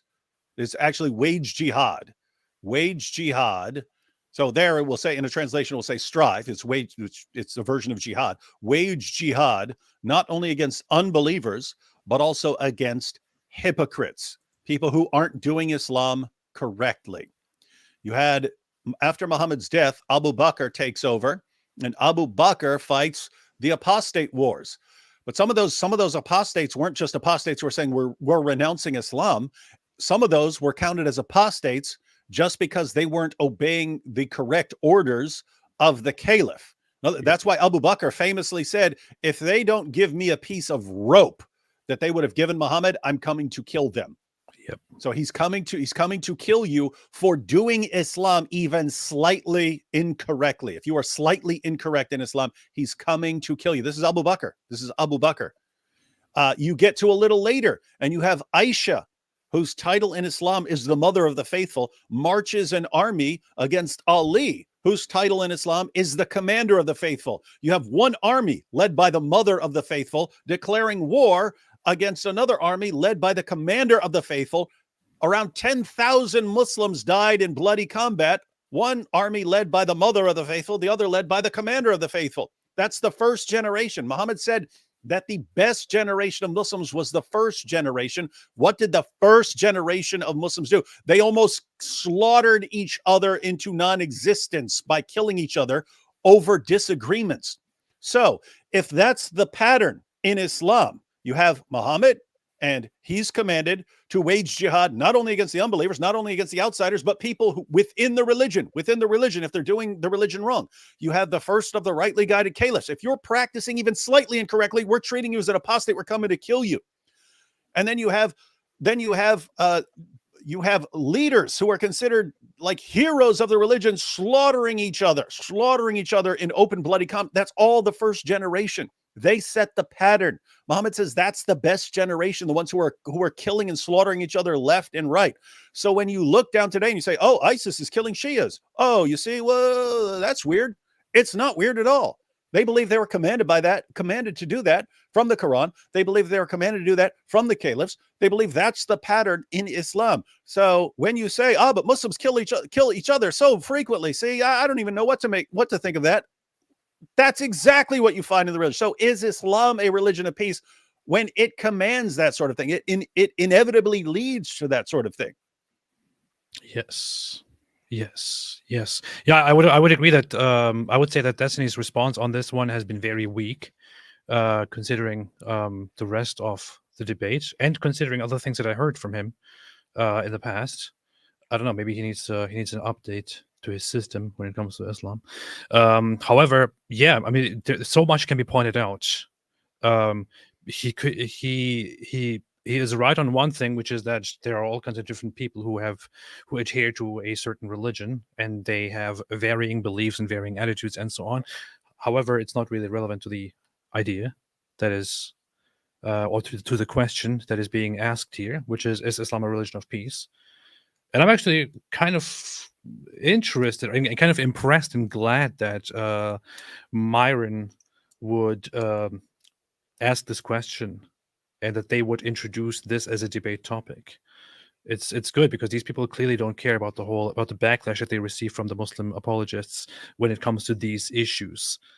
I don't know, but you could very easily and very simply, very clearly and very succinctly make the point that Islam is certainly not a religion of peace. On the contrary, that Islam is a very violent, a very destructive, a very hostile religion, which has no place for peace in the world. A religion which in its scripture, the Quran, directly commands Muslims to fight all those who don't accept the religion, who don't convert to Islam or don't agree to pay protection money. A religion which constantly incites people to fight people of different beliefs and so on.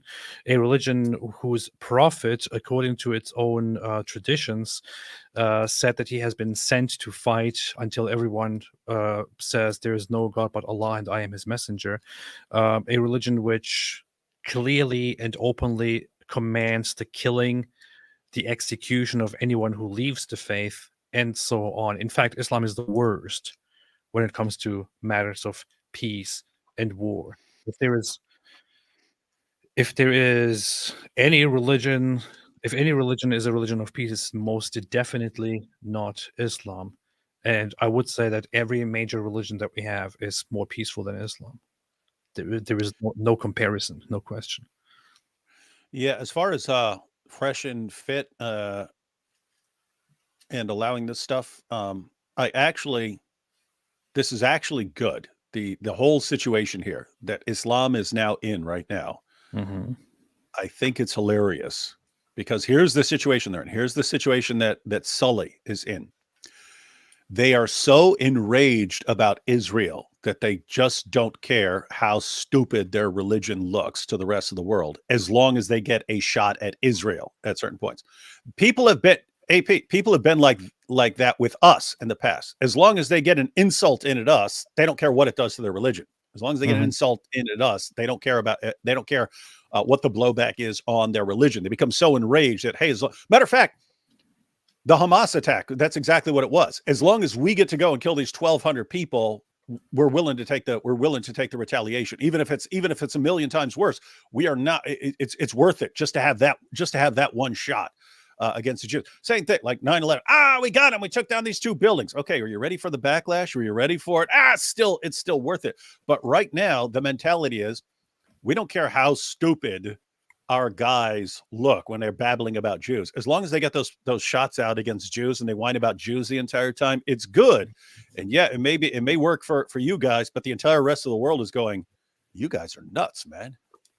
You're complete lunatics who are just obsessed with Jews. Sick. You are sick. So the point is, it's actually as annoying as it can be. Like if you're going to have Sully on your show and all he's going to do is whine about Jews all day, as annoying as that is, and as unproductive as that is, it's actually a good spot to be in, because Sully is the sort of person where you could sit down with him and it would not matter how much you're blasting away at Islam. He would think as long as he gets to take a shot at Jews during that discussion, it's fine. And so what this means is we may be in a situation now where we can all be blasting away at Islam and they will all think, well, as long as we say something about Jews, then we're good to go. And it's not going to work out that way, because we might be in a situation where we can actually educate the entire world about Islam right now, and Muslims will allow it as long as they get to whine about Jews the entire time. Yeah. Mandy said Theo van Gogh, the nephew of Vincent van Gogh, was slaughtered in the Netherlands by a radical Muslim after releasing the movie Submission. Really? Yeah, we've gone through that before. Interesting. Yeah, we have actually made a stream on that. Very, very crucial thing to talk about when it comes to Islam in the West and how it tolerates things. Red Olympus said proletarian Rex. Hey, we should latency. We should talk to Ayan Hirsi Ali one day and say, is there like a script? Because they were planning on a part 2. We should say, like, was that script ever finished? Because if so, give it to us. We'll make it. We'll do it. Input latency said unrelated to the topic, but hey, David, do you plan on checking out Rationality Rules video on you responding to it, chatting with him? Also, God bless you both. Yeah, I'll probably watch that because it's shorter. I'll probably watch that before the Myth Vision one. But yeah, I'll probably watch it. Again, I have no idea, but the way he titled it and so on, it doesn't give me high hopes that we're dealing with the top brass here. But yeah, no, that's fun. Be the best. That's fun stuff. Yeah. Jack said, "Duo Goat Scream, please. Thank you for your work, guys. You're both legends. Always awesome show. Thank you so much, Jax. Or in other words."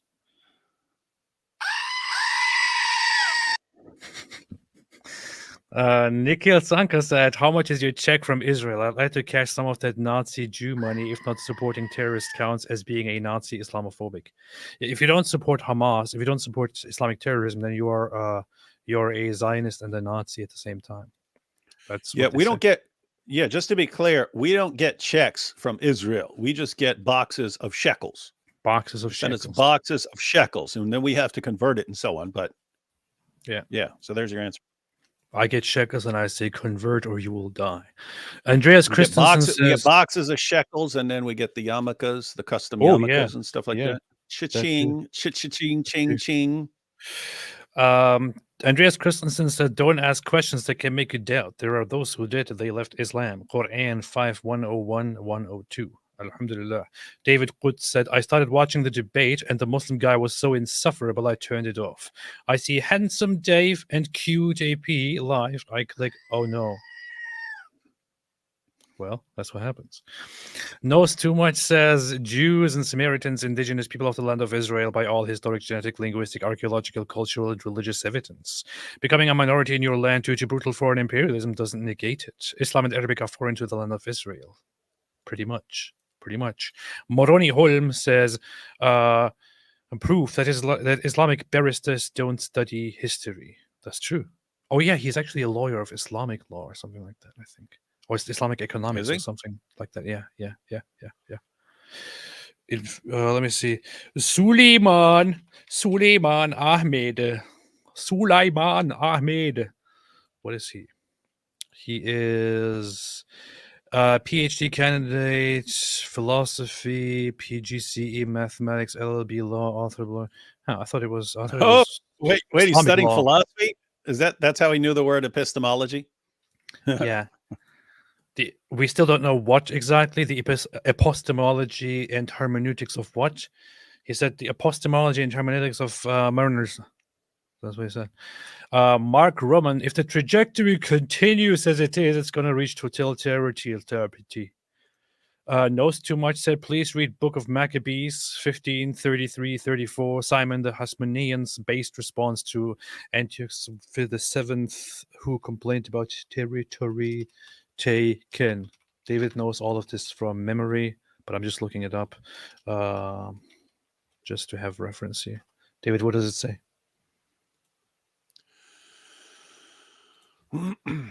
Simon said to him in reply, it is not foreign land we have taken, nor have we seized the property of others, but only our ancestral heritage, which for a time had been unjustly held by our enemies. Now that we have the opportunity, we are holding on to the heritage of our ancestors. Oof. You giant losers. I added Oof. that myself. He didn't say you giant losers, but you He can tell could've by said the tone. Yeah. Sneakster says, weren't Jews and Christians living in Palestine before the Muslims conquered the land? Why stop at 1948? Why not the 7th century? It's a complicated topic. It is a complicated topic. Archer, those BDSM laws are better than Islam, but now that's wild power Israel has over the US. Yeah. BDSM laws are terrible. Yeah. So, yeah. Real quick, Destiny, So if you're just- going to choose a religion to go to, let's just say you're going to choose a religion to go towards, which would it be? Islam? Oh, what do you think, David? What do you think he will say? Destiny is being asked if you had to choose one religion to go to, which one would it be? David, what's your Buddhism. guess? I think I'll Buddhism. say Buddhism or some crap. That's what you think? Okay, what does everyone Atheism. else think he will say if he had to pick one religion and atheism would be excluded because it's not a religion? What would Yes, it Destiny is. say? I'm curious what he will say. Little Sausage said choose the cow. BDSM laws, Christianity, Wiccan. What Wiccan? Islam for sure. The Jews, Muslims live in Israel. I choose the cow. Christianity, Buddhism, since he's an atheist. LOL. Buddhism, Jainism, Minecraft, Pastafarianism, Scientology. I would say Minecraft seems like likely, but let's see what he says. Agnostic. That's not a religion though. Spaghetti monster religion. This could also be one of the religions he might pick. Agnosticism, magic, Jainism. He's not going to say Christianity. Turdism, atheism, and so on. LOL, Wiccan, Dark Towerism. Okay, let's see what he says. Choose a religion to go to. Let's just say you're going to choose a religion to go towards. Which would it be? Islam, Christianity, We know the Buddhism? Well, I feel like, damn, if Jews run the world and they're secretly in Exactly. charge of fucking everything, I feel like I want to be with those dudes. I feel like from all the things that I've learned about religion, Yeah. I like Christianity because I feel like the coolest like cheerleader guy is Jesus because he's super selfless. He's obviously strong. He's God. He does all this shit, but he like handles, he treats everybody with respect, even sinners. Don't judge the sinner, judge the sin. Like I feel like Jesus is like the prime example of if every single person on the planet could be a particular figure, Mhm. he would be the one that you would want to be like. So. Oh, that's going to be a video on my channel tomorrow, son. Whoa, What? that's it. David, that's just content sucks. for you right there. Sucks that we're on your channel right now, and I can't hit the hallelujah button. Okay, we could hit this instead. See? Wow. You see, David, he proved you wrong. He didn't pick Yeah. Buddhism. He picked Christianity. He said you know what Jesus was, is amazing. You see that? You see? You know it's interesting when he was asked the question, I was actually thinking if he were honest, and even, I don't even know what he is, if he's an atheist or whatever. If he's it's just like it's like not cool thing to say. Like Christian, you got to Yes. say something. You got to say something cooler. When I'm thinking like if you guys are honest, you'd say, okay, if I had to pick, I'd probably follow Jesus. But it's actually what he said. So anyway. This is interesting because there has been this trend around of these new atheists and the online atheists, among whom saying something good about Christianity or praising Christianity or all of that was considered like cringe, unacceptable, Christianity bad, everything else possibly good, and so on. Destiny is not like that. Destiny is not like that. And I don't know, man. I just like this guy. This is good. Buddhism Well, I feel like, damn, if to go towards, which would it be? Islam, Christianity, We know the answer. Buddhism. well, I feel like, damn, if Jews run the world and are secretly in Exactly. charge of fucking everything, I feel like I want to be with those Yeah. dudes. Okay. I feel like from all the things that I've learned about religion, Yeah. I like Christianity because I feel like the coolest like cheerleader guy is Jesus because he's super selfless. He's obviously strong. He's God. He does all this shit, but he like handles.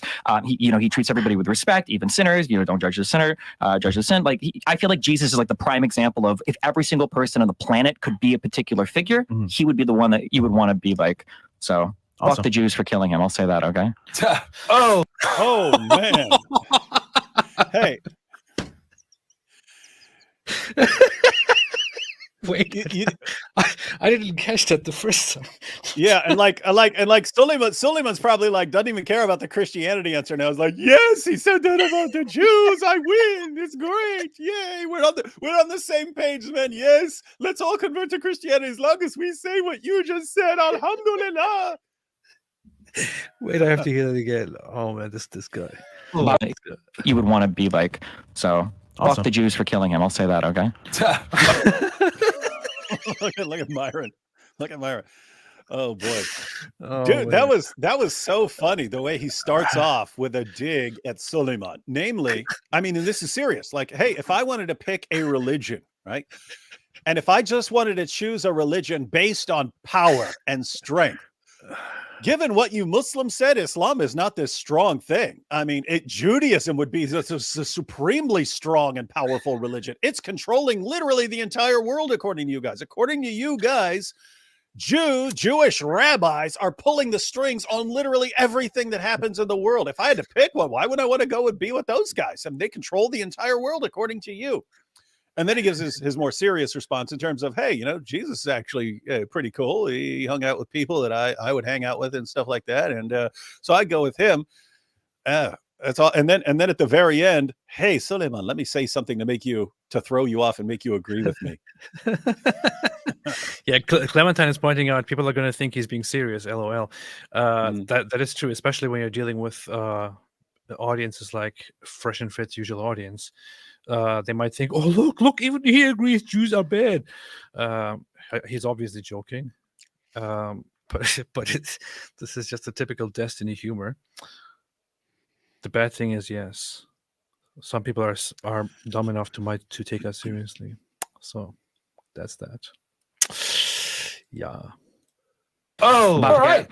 That's about to be criminalized. I'll turn it to you, Sulaiman. What is Did you hear that?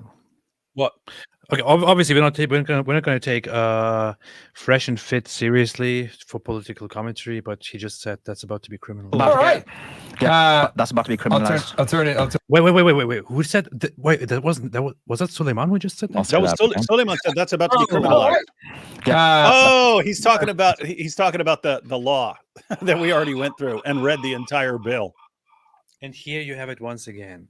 At first, I thought this was the Fresh and Fit guy, but Suleiman No, just that said was Sulaiman, Suleiman just a said lawyer. that's about to be A lawyer. criminalized. Yeah. So A lawyer. the Jews killed Jesus is about to be criminalized in America. That's what he's saying. Suleiman, you absolute imbecile. I'm not sure if you're an absolute imbecile or if you're just a liar, but no, it's not about to be criminalized.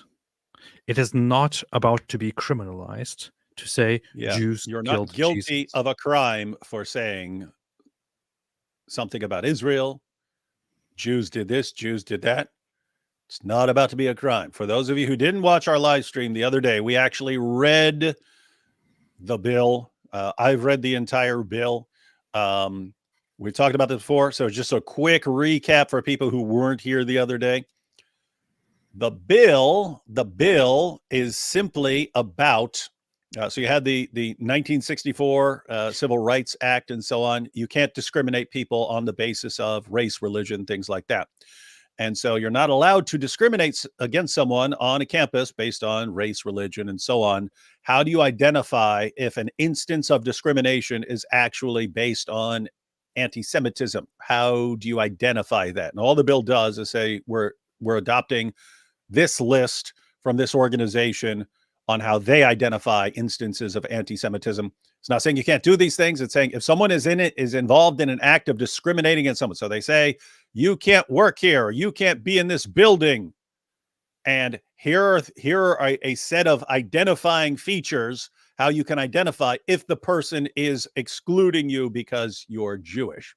So if you're saying, get out of here, you can't be in this building because you killed Jesus, okay, that's listed as one of the things that could identify the person's motive for discrimination.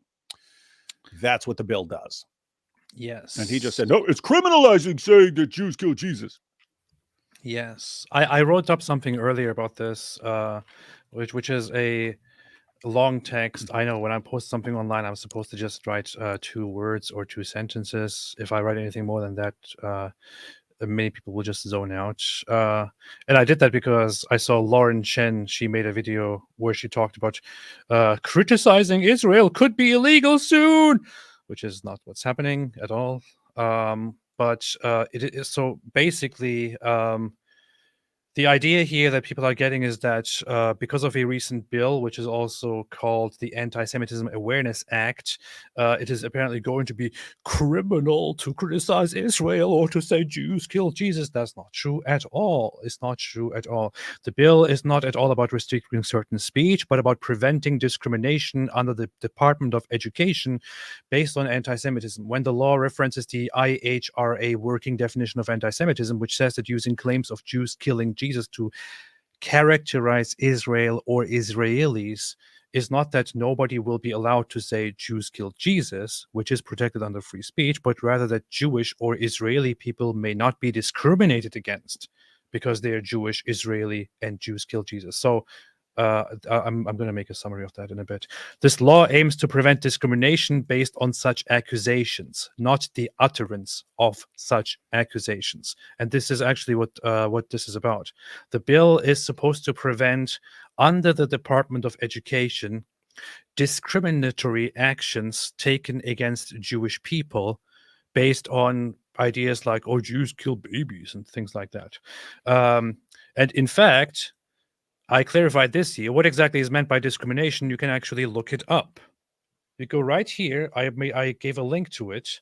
This is directly from the Department of Education. They clarify here what discrimination refers to. And if you read it, if you don't agree with it, then you just don't understand the law. But it says, no person in the United States shall, on the ground of race, color, or national origin, be excluded from participation in, be denied the benefits of, or otherwise be subjected to discrimination under any program to which this part applies. Specific discriminatory actions prohibited. I'm not going to read all of them, but I'm just going to read it here a few to give an idea. Deny an individual any service, financial aid, or other benefit provided under the program. Provide any service, financial aid, or other benefit to an individual which is different or is provided in a different manner. Subject an individual to segregation or separate treatment in any matter related to this receipt of any service.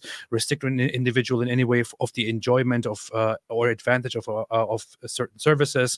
Treat an individual differently. Create a hostile environment, and so on. So what this is about is about you are not supposed to discriminate against a person of Jewish or Israeli origin because Israel is a bad country, or I don't know, Jews killed Jesus, and so on. The bill never, ever at any point says you are not allowed to criticize Israel, or you are not allowed to say Jews killed Jesus, or you are not allowed to cite certain parts of the Bible, and so on. None of that is true. That's completely nonsensical. And here you have examples. Case 1. In a university, a certain activity which receives federal funding is offered to students. A Jewish student is prevented from participating because Jews kill children and drink their blood. In this case, it is clear that discrimination based on anti-Semitism is taking place. The university now has to take action against this discrimination or lose federal funding. And by the way, that is the consequence. That is Yeah, you're not going to prison. Nobody is going to prison. Nobody is getting arrested. No one's committing a crime here. No one's going to prison for committing a crime here. Nobody will get arrested. Nobody will go to prison. This is about federal funding given to certain given to institutions or places under the education department. That's what this is about. Nobody is going to prison. If you claim they do, show me where it says that. And don't give me a tweet from Jackson Hinkle. And just to remind everyone once again, did or did not the bill specifically said this bill cannot be used to undermine anyone's right to freedom of speech as laid down in the First Amendment? Yes. You know what? You can't stop people from speaking based on this bill. It said it in the bill itself. Some people say, "Oh, they just put that in the bill to say we don't want to take away freedom of speech just to pretend." That's not how the law works. In the law, you don't put something on a bill to pretend. In the law, you put something on a bill so that somebody who is accused of a certain charge can look at the bill and say, "Hold on. You're accusing me of this, but the bill here specifically says that my First Amendment right is protected, so you can't use this against me." And they will look at it and they will be like, "Oh yeah, that's true. Okay." That's how the law works. And so on. So here, what is not forbidden? For example, Lauren Chen, inside or outside a university, says Israel is bad and Jews killed Jesus. That is not forbidden under this bill. No such thing is taking place. And here, some YouTuber, me, and David, a philosophy PhD and YouTuber, we are here accurately representing what the bill is actually about, while a self-proclaimed lawyer is saying, "The soon this is going to be criminalized."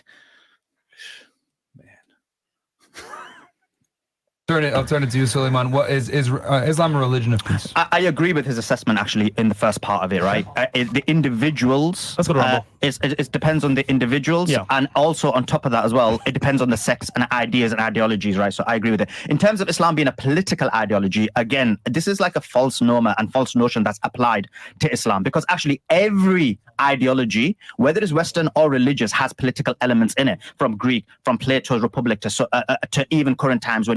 What in the what? In terms of Islam being a political ideology, Plato's Republic is political. is a work of political philosophy. False norm and false notion that's applied. It's called actually the Republic, and it's about establishing a city. Yeah, David, you're saying that Islam is a political system, but excuse me, the Declaration of Independence also has political aspects in it. Oh, it does? Because it's a political document? Interesting. Every ideology, whether it's Western or religious, has political elements in it, from Greek. Oh, really? Really? Wow. Every ideology, he just said it. This guy, I don't get it. I don't understand. This guy is supposed to be a lawyer. He's talking like somebody who has like who is extremely severely underdeveloped, who is mentally starving, who has an IQ of 75 or something. I don't get it at all. What's happening? What is this? I don't know. From Plato's Republic to even current times, when you've basically got these scenarios happening. Actually, within the United Kingdom, Judaism actually has their own legal courts. They have their. He worked it back to Judaism. Yeah, think about this, guys. Question: is Islam a religion of peace? Why don't you tell us about whether Islam's religion? But Judaism. This is what we're dealing with, man. own police, so they have their own kind of political framework even within Western countries. So when people make that argument, it's basically based on either propaganda or they've seen certain extreme elements within Islam and assuming and basically applying that to everybody else. But everybody else, or they've actually read the Muslim sources and seen how Islam calls for the subjugation of the entire world. And how Muhammad said in a video, I saw the east of the east and the west of the west, and I saw that Islam ruled over all that I saw. So Islam is going to rule, and Islam is going to make Jews and Christians submit as second-class citizens. Everyone else is given the choice of converting or dying. Are we imagining this? Is this just propaganda? Because if it's propaganda, we can show you an endless array of dawah guys who are saying this is what they're trying to implement. Just propaganda? So like propaganda from who? From Muslims? Anyway. Yeah. So we are seeing these extremist elements in Islam, for example, that are found in the words of Muhammad. You know, the extremist elements like Muhammad himself, which is why we're concluding that Islam is, of course, a political, violent ideology. Otherwise, if we didn't see those extreme elements, which are directly fundamental to Islam, we wouldn't be coming to those conclusions. For example, here, when it says some zanadiqa, it says atheists, but that doesn't really mean atheists, were brought to Ali and he burnt them. The news of this event reached Ibn Abbas, who said, if I had been in his place, I would not have burned them, as Allah's messenger forbade it, saying, do not punish anybody with Allah's punishment. Oh, look, wow, very nice. Muhammad forbid it. Muhammad said, don't punish. Oh, wait a minute. I would have killed them according to the statement of Allah's messenger, who said, whoever changes his Islamic religion, kill him. Yeah. The extreme elements like Muhammad here, whose conduct and teachings are supposed to be imitated by every single Muslim around the world. This is what we're dealing with. But of course, but we also see it now with Zionists, the Jews, in the UK, By the way, that passage is interesting because you read in Tabari, you read about Abu Bakr burning people. Yeah. And then, so all the way to the time when Ali is ruling and he's burning people. And then Ibn Abbas jumps in there and says, wait a minute, fire is the punishment of Allah. Allah punishes people with fire. And we're not supposed to do that. We're supposed to punish people in some other way. It's just shows you how sloppy things were in early Islam, where you have from the first of the rightly guided caliphs to the last of the rightly guided caliphs, they're burning people this entire time. It's not until later on Ibn Abbas reminds them, hey, you're not supposed to be burning people. I'm like, oh, okay, yeah, all right, thanks.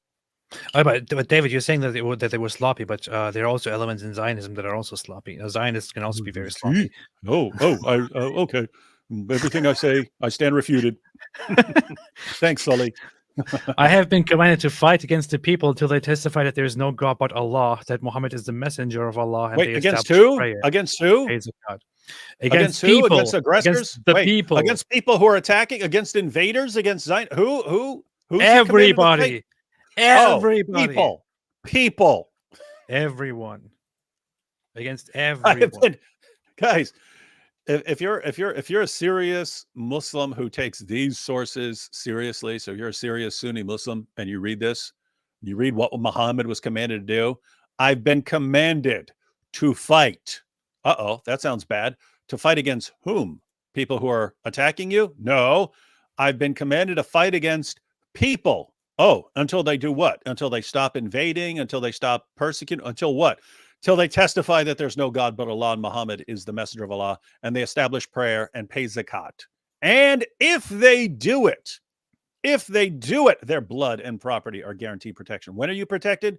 When you convert to Islam and you start following all the practices. Until then, your blood is not safe, according to Muhammad. Yeah. This is AP. Can you imagine the level of technology the Zionists actually possess, that they built a time machine powered by 1.21 gigawatts of Islamophobia, traveled back to the time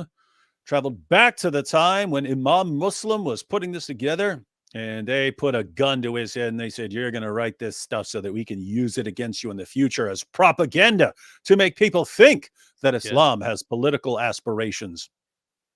Yes, that's exactly what happened. But you're talking about Islamic political aspirations, but what you're disregarding is that Zionism also has political aspirations. Oh, I forgot about that. Thank you. Yes, they want their own country. Who does this hadith say? Who says Muhammad should be fought? He has been commanded to fight everyone. Everyone. What do you mean everyone? Yeah. Did you ever even see that movie, or you just stop the clip? I've seen it like 5 times or 6 times. Oh, okay. I love it. Classic.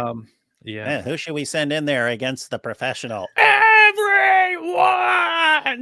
Yeah, he says everyone. Everyone. Everyone. Yeah. It's great acting. That dude's awesome. Yeah. With his assessment. Okay. In terms of Arabs killing each other, that's also fake as well, but we'll talk about that. Like, I guess he's going to talk about Syria, but again, that was because of Western intervention.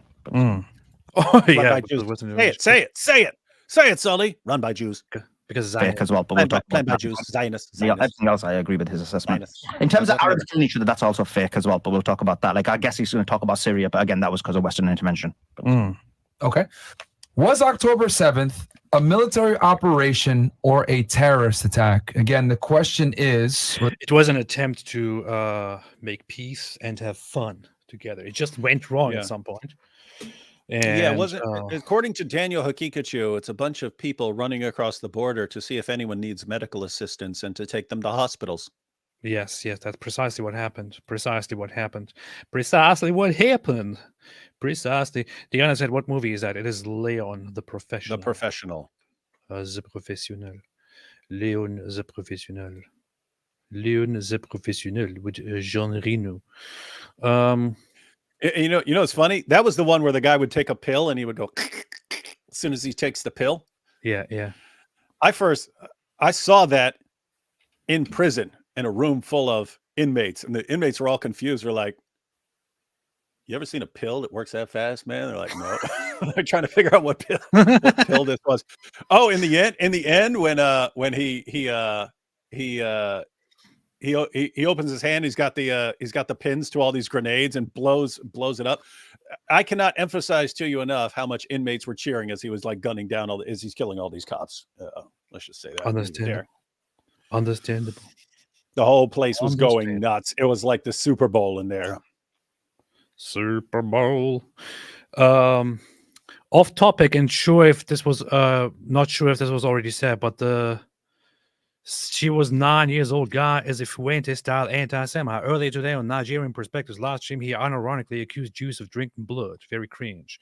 Well, yeah, I did see. We still have him. I did see somebody talk about him and say that he seems a little bit off. So yeah, I did see that. What did he say? Yeah, we'd still probably want to talk to him because he's got a lot of cool points for that. She was 9 years old. But we'd have to talk to him about this other stuff. I don't know. I might just talk to him in advance at first, and then if I see that that he wants to go into those directions, I might just not have him on at all. Honestly. Or if he wants to actually have a discussion about it, like, hey, where are you getting that from? Yeah. Because I would tolerate stuff like that for a discussion normally, but right now, getting enough of that already. Contemporary Compendium said, in a car ride with Sneeko recently, Andrew Wilson and Made by Jim Bob had a small debate about why they are listening to the Quran if music is haram. Crickets. Well, I mean, you could make different arguments on that. One thing that I want to ask these people when they do these and use like humming noises and other kinds of noises is aren't you aware that instruments are basically also just that transformation of the wind and different things, arranging them into a tune and making music? Why are you using your humming for music? Isn't it the same thing? Moo Moo Joe said, even if the spit was true, remove head versus spit. For your information, they spit on the floor, not at people. He's just vile. Yep, I know. That's what they do. Yeah, I'm sure there are instances where they've actually spit on people and stuff, but normally if you see it, they walk past the person and then spit like kind of behind them in the person's direction. And again, that's a particular group. Keep in mind, I think that's disgusting practice and they should be exposed and they should be called out. What sucks is that you kind of the people like Sulaiman have made it so that you can't call it out, right? Because I would want to call it out and be like, hey, you should be sharing videos of that, and that group should be shamed until they stop doing that. But that's not how these guys share it. They share it and say, see, this is how Christians are treated by Jews. Yes. And so they kind of ruin like even the possibility of just calling it out in a normal fashion to shame the people who are doing it. We know what Christians do, right? The Christians always, they go around carrying signs that say, God hates fags. Mm-hmm. Yeah, that's what happens. That's what they do. And Muslims go around blowing themselves up everywhere. Like, what? Man, yeah. Just terrible. Here's a comment that I highlighted earlier for some reason, because we were just responding to Sulaiman. And I just insulted him and said, this guy is either stupid or totally dishonest. And it said, ad hominem attacks because you're coping, LOL. Is this what Christ taught you, AP? AP, seriously. As a devout atheist, is this how Jesus taught you to act? Yes. These ad hominem attacks? Yes. I want to tell you something, Pearl. That is not an ad hominem attack. When I respond to something that Sulaiman is saying, right? And by the way, I'm not even having a discussion with him here. I'm just sitting here reviewing this stuff, and I'm saying, is this guy stupid or is he dishonest? And then I go into why. This is not an ad hominem attack. First off, I am not deflecting. Plus, I am actually talking about what he said and going into it in depth. And not distracting by saying, "Oh, look at it! This guy is so stupid. Therefore, you should just disregard everything this guy said." That's not how it works. Yeah. So Pearl, this is the problem of people like learning a term and not understanding it. As far as an ad hominem being a fallacy, it's doing what AP just referred to. If it's done in place of a response, and so instead of this, so if someone makes this argument and says, "Here's my argument," and you say, "Well, you look stupid," so blah blah blah blah blah. There you're attacking the person, and the argument has remained untouched. And it's a fallacy because you act like you've done something to the argument when you haven't touched the argument at all. So yeah, we're making fun of Sulaiman because we believe in making fun of people. We do. It's very important. If you think that is anti-Christian, I have no idea how you would even read the Gospels, because Jesus made fun of people pretty regularly. Usually people who are leading other people astray, like Sulaiman is doing. That's who he made fun of. Didn't he employ sarcasm or like a lot sarcastic responses? Yeah. When he says to the Pharisees, "You strain out a gnat but swallow a camel," he's talking about like how precise they're, because the most devout, so the biggest animal that they weren't allowed to eat was that they'd be familiar with as a camel. The smallest was a little gnat. So the extremely devout, right before they drank water, they would filter the water through a cloth to make sure that they didn't actually swallow a gnat. And he's pointing out all these injustices that they're, but notice, he's not saying they actually swallow a camel. He's making fun of them. He's like, "You guys are over there filtering out your water and stuff like this. Look at you. Oh, we've got our water. Look how holy and devout we are," and stuff. He's saying, "You're swallowing a camel." So he's making, and it's funny because he's doing it in a way that would like actually stick. In other words, the next time one of these Pharisees is filtering his water through a cloth to make sure they're going to remember that. It's like, wait a minute, am I doing anything else unjust here? Because Jesus pointed out that we're doing all this messed up stuff and we're being extremely careful about all these little minute details. And we're doing something way worse the entire time. So anyway, Jesus called people names. He called them snakes and fools and everything else. Used sarcasm, mocked them. Who did he? If you were an outcast of society, he was very, very nice to you. If you were a person in a position of authority over other people and you were leading them astray, he was going to insult you eventually. Alhamdulillah. So that's what we do. That's what we do. That's what Christians do, and that's what atheists do, because we agree with Jesus on that. We agree Michelle with Jesus said- that you should insult people. Michelle said, "Well, he had that Jewish humor."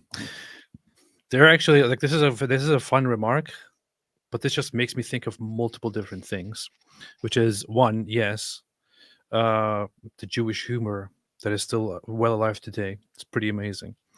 Number two, this immediately reminds me of the gropers, who want to argue that Jesus was not a Jew because they hate Jews so much that they can't accept this, which is weird because they directly contradict with what Jesus himself said about himself.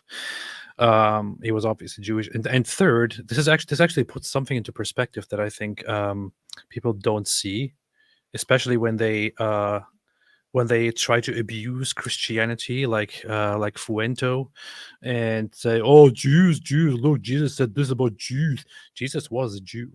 Jesus was in a Jewish environment when he spoke to Jewish authorities or Jewish teachers and said certain things to them. It was not him speaking as a non-Jew to Jewish people. It was him speaking to the authorities, to the people in his own community. It was not him attacking Jews. It's an internal critique, not an Yes. external attack. Yes, he wasn't attacking Jews. He was attacking people within his own community for doing things not the right way.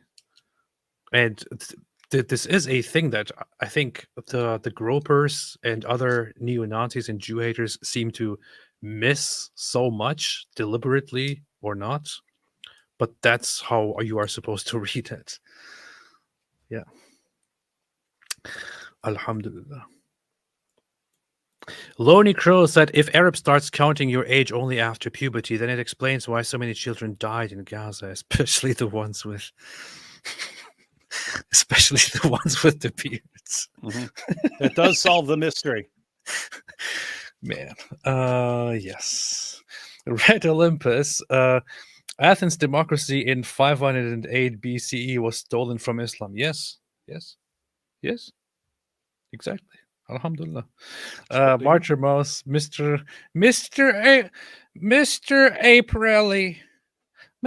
Aparelli. I tried listening to your first conversation with Danny the Pikachu today. I couldn't even get halfway. Such an insufferable TWAT period. To call him a potato would be an insult to potatoes. Can you imagine if you talked like that, like at that speed all the time? People That would be actually pretty endure rough. that. People actually endure that and listen to the guy just because they hate Jews so much that they have to just so they have to put him on screen. And then they totally diss him when when he tries to rein in. Hey, let's not sound like we're calling for genocide here. So let's just say from the river to the sea, Palestinians will be free, right? And that way we're not calling for genocide. What do? They immediately put that guy in his place. From the river to the sea. From the river to the sea. Palestine will be free. And he walks away thinking, these people, they are morons. Martyr Mouse. Oh, yeah, I already read this. What's wrong with you? Ayatollah Khamenei said David Attenborough narration. Huh, I can't even think about it right now. Witness discuss. No, I can't do it. Huh. I guess I need to watch something again. But yeah. I can't recall. I'm sure I've heard it plenty of times, but I can't recall. Witness the Scottish variety of the Abdul Witness the in his Scottish natural variety of the habitat, Abdul in his natural butchering habitat. both English and Arabic. Can't do it.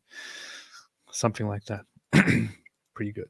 D. Boudreau said, how many countries have suffered Islamic attacks? I googled what countries have Jews attacked for fun, and it just came back with attacks on Jews. See, this is what the Jews want you to believe. The Jews are manipulating the Google results to hide all the attacks that they are committing. And they don't want you to know that they're actually behind all attacks by anyone. Yes. If I walk down the street and I punch someone in the face, it's because a Jew was pulling my strings. Yes. In fact, this super chat looks like it's a super chat by the Zionists. Yeah. Just to confuse us. Knows too much said debate topic. Best choice: 1.6 billion Muslims or a cow. You have to get Masab on here. Imagine having a debate, and that's the topic. Okay, I have to watch something. I have to watch something together though from his conversation with Gad Sayed. What Gad Sayed had him on. You go through his debate with that dude. What? Carl, whatever. He had a debate in a university with the dude. Not Carl. You mean what was the guy's name? What's the guy's name? Mossab versus Lamont Mark something. Oh yeah, Malant, like Lamont, whatever his name is. Lemon juice. Lamont Hill was it? Something like that. I don't know.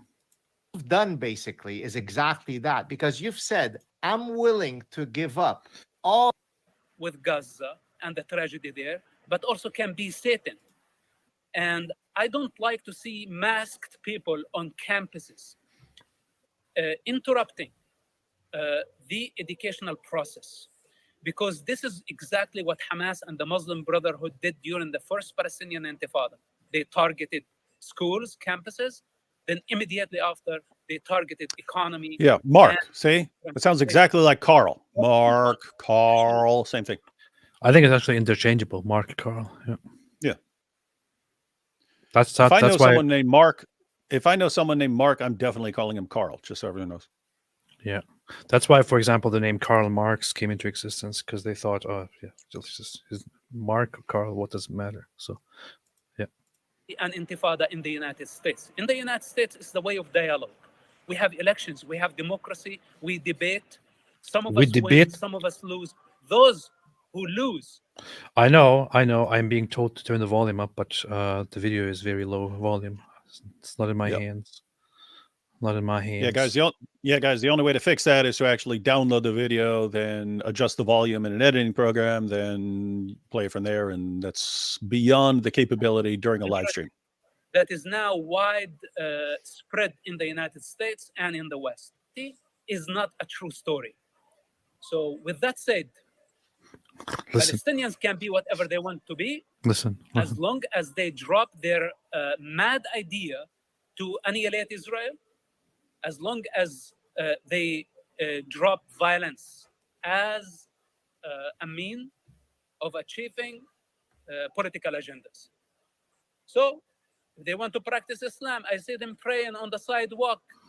I see also dog walking around the street, and it's about the same for me. Oh boy, here comes the death threat. Here come the death threats.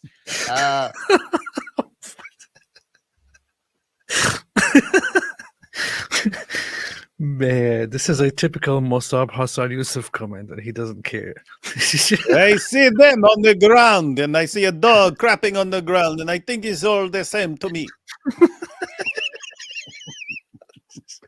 Look at God said.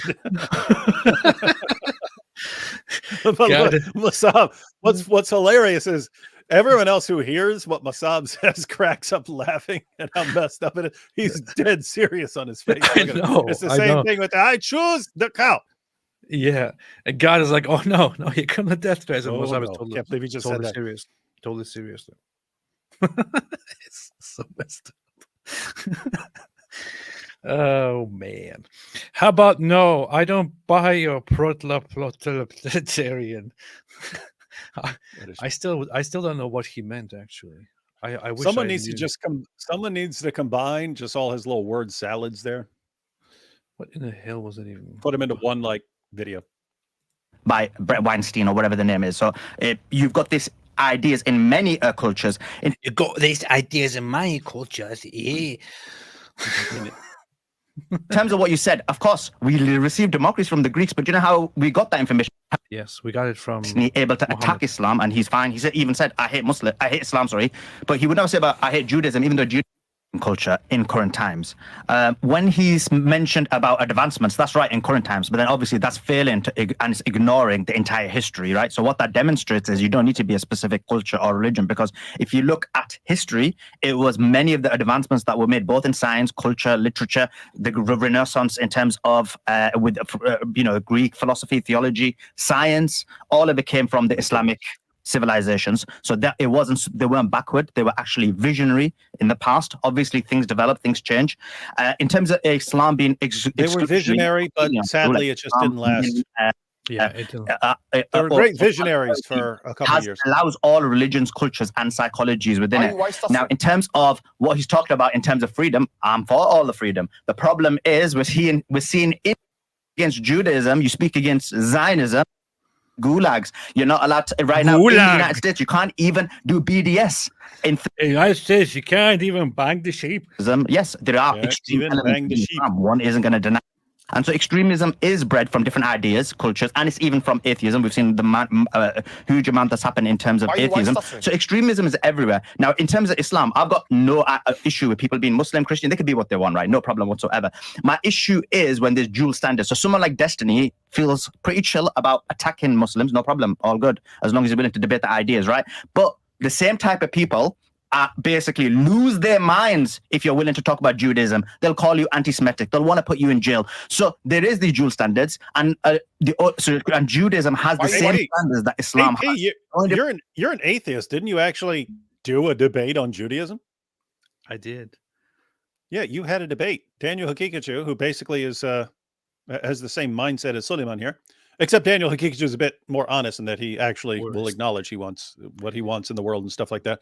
But you actually had a debate. The debate was on modern day debate. You guys have debates on this stuff. And he's saying, everyone is scared of addressing this. You can't even talk about it. You go to jail. You go to the gulag, blah, blah, blah, blah, blah. Actually, very good point, because Daniel Hakikachu himself still has not published that debate on his own channel, with the excuse that YouTube censor because we talk about Judaism. The debate is on Modern Day Debate, and it's on my channel as well. And it has 150,000 views right now at this point, or more, 170 something, I don't know. But people are watching it, and it's right there. Nobody took it down. The guy's just making an excuse there. That's it. Difference is someone like Destiny won't call them out, and obviously we know why. So when you say you run the world, and this guy is sitting here on the Fresh and Fit podcast, blaming everything that happens in the world on Jews, while simultaneously saying you're just not allowed to criticize Jews, but not from a covert perspective. Okay. Anyway, I don't know where he's at the puppet. Not sure where that happens. Not sure where he said that. I hope maybe he can clear. Maybe we can ask him what did you mean by what exactly does that mean? Maybe he'll clarify that one day. I don't know. He hosts spaces sometimes on Twitter. He hosts spaces sometimes on Twitter to have these discussions. I'm thinking people should join the spaces when he hosts one and just raise their hands and ask him. Dear Sulaiman Ahmed, you said something about what exactly did you mean? Can you please clarify? What was that you were saying about marmalade or marinara?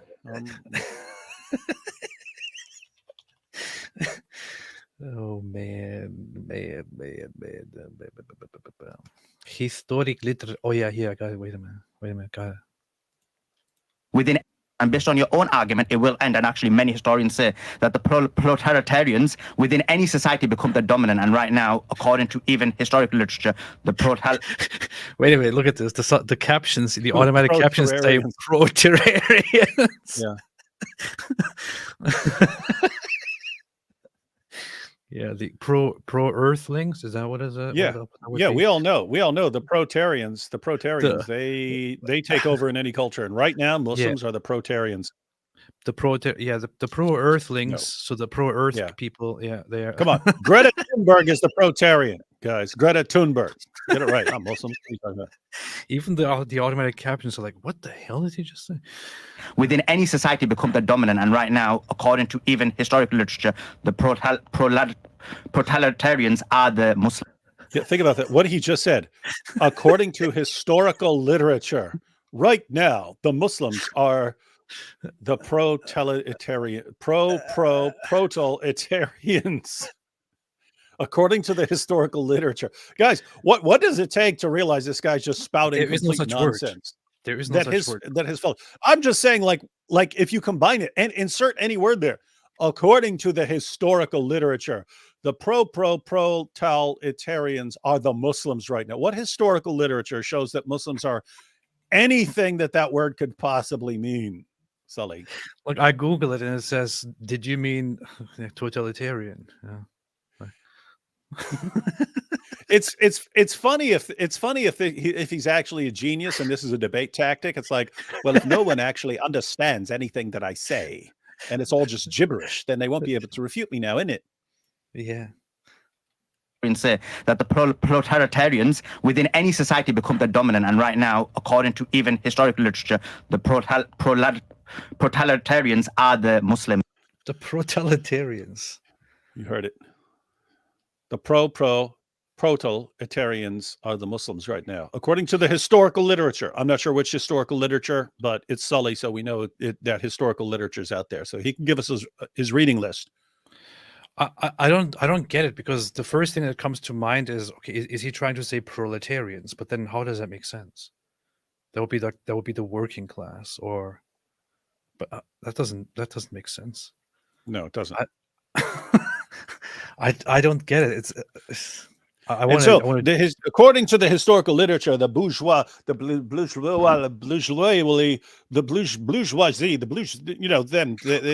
the Muslims right now, and they're going to dominate society. I want to just join Destiny's live stream sometime and ask him if he agrees. Do you know what he said? What is this? Like, even the captions are like, what is going on?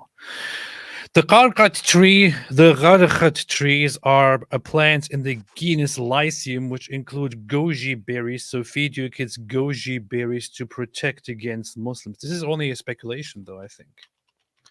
Because nobody really actually know what the gargat tree is. The gargat tree. True. The gargat tree. The gargat tree. Okay, it's the gargat tree. Nobody knows what the gargat tree actually is. Want someone to find out, because I want an orchard of those things. Yeah, please, somebody find what the gargat trees are, so I can plant some gargat trees in my backyard and eat them all, or something like that. Maybe we should distribute gargat trees all over Israel so that Jews can plant gargat trees everywhere in Israel. Like Muslims already think they do.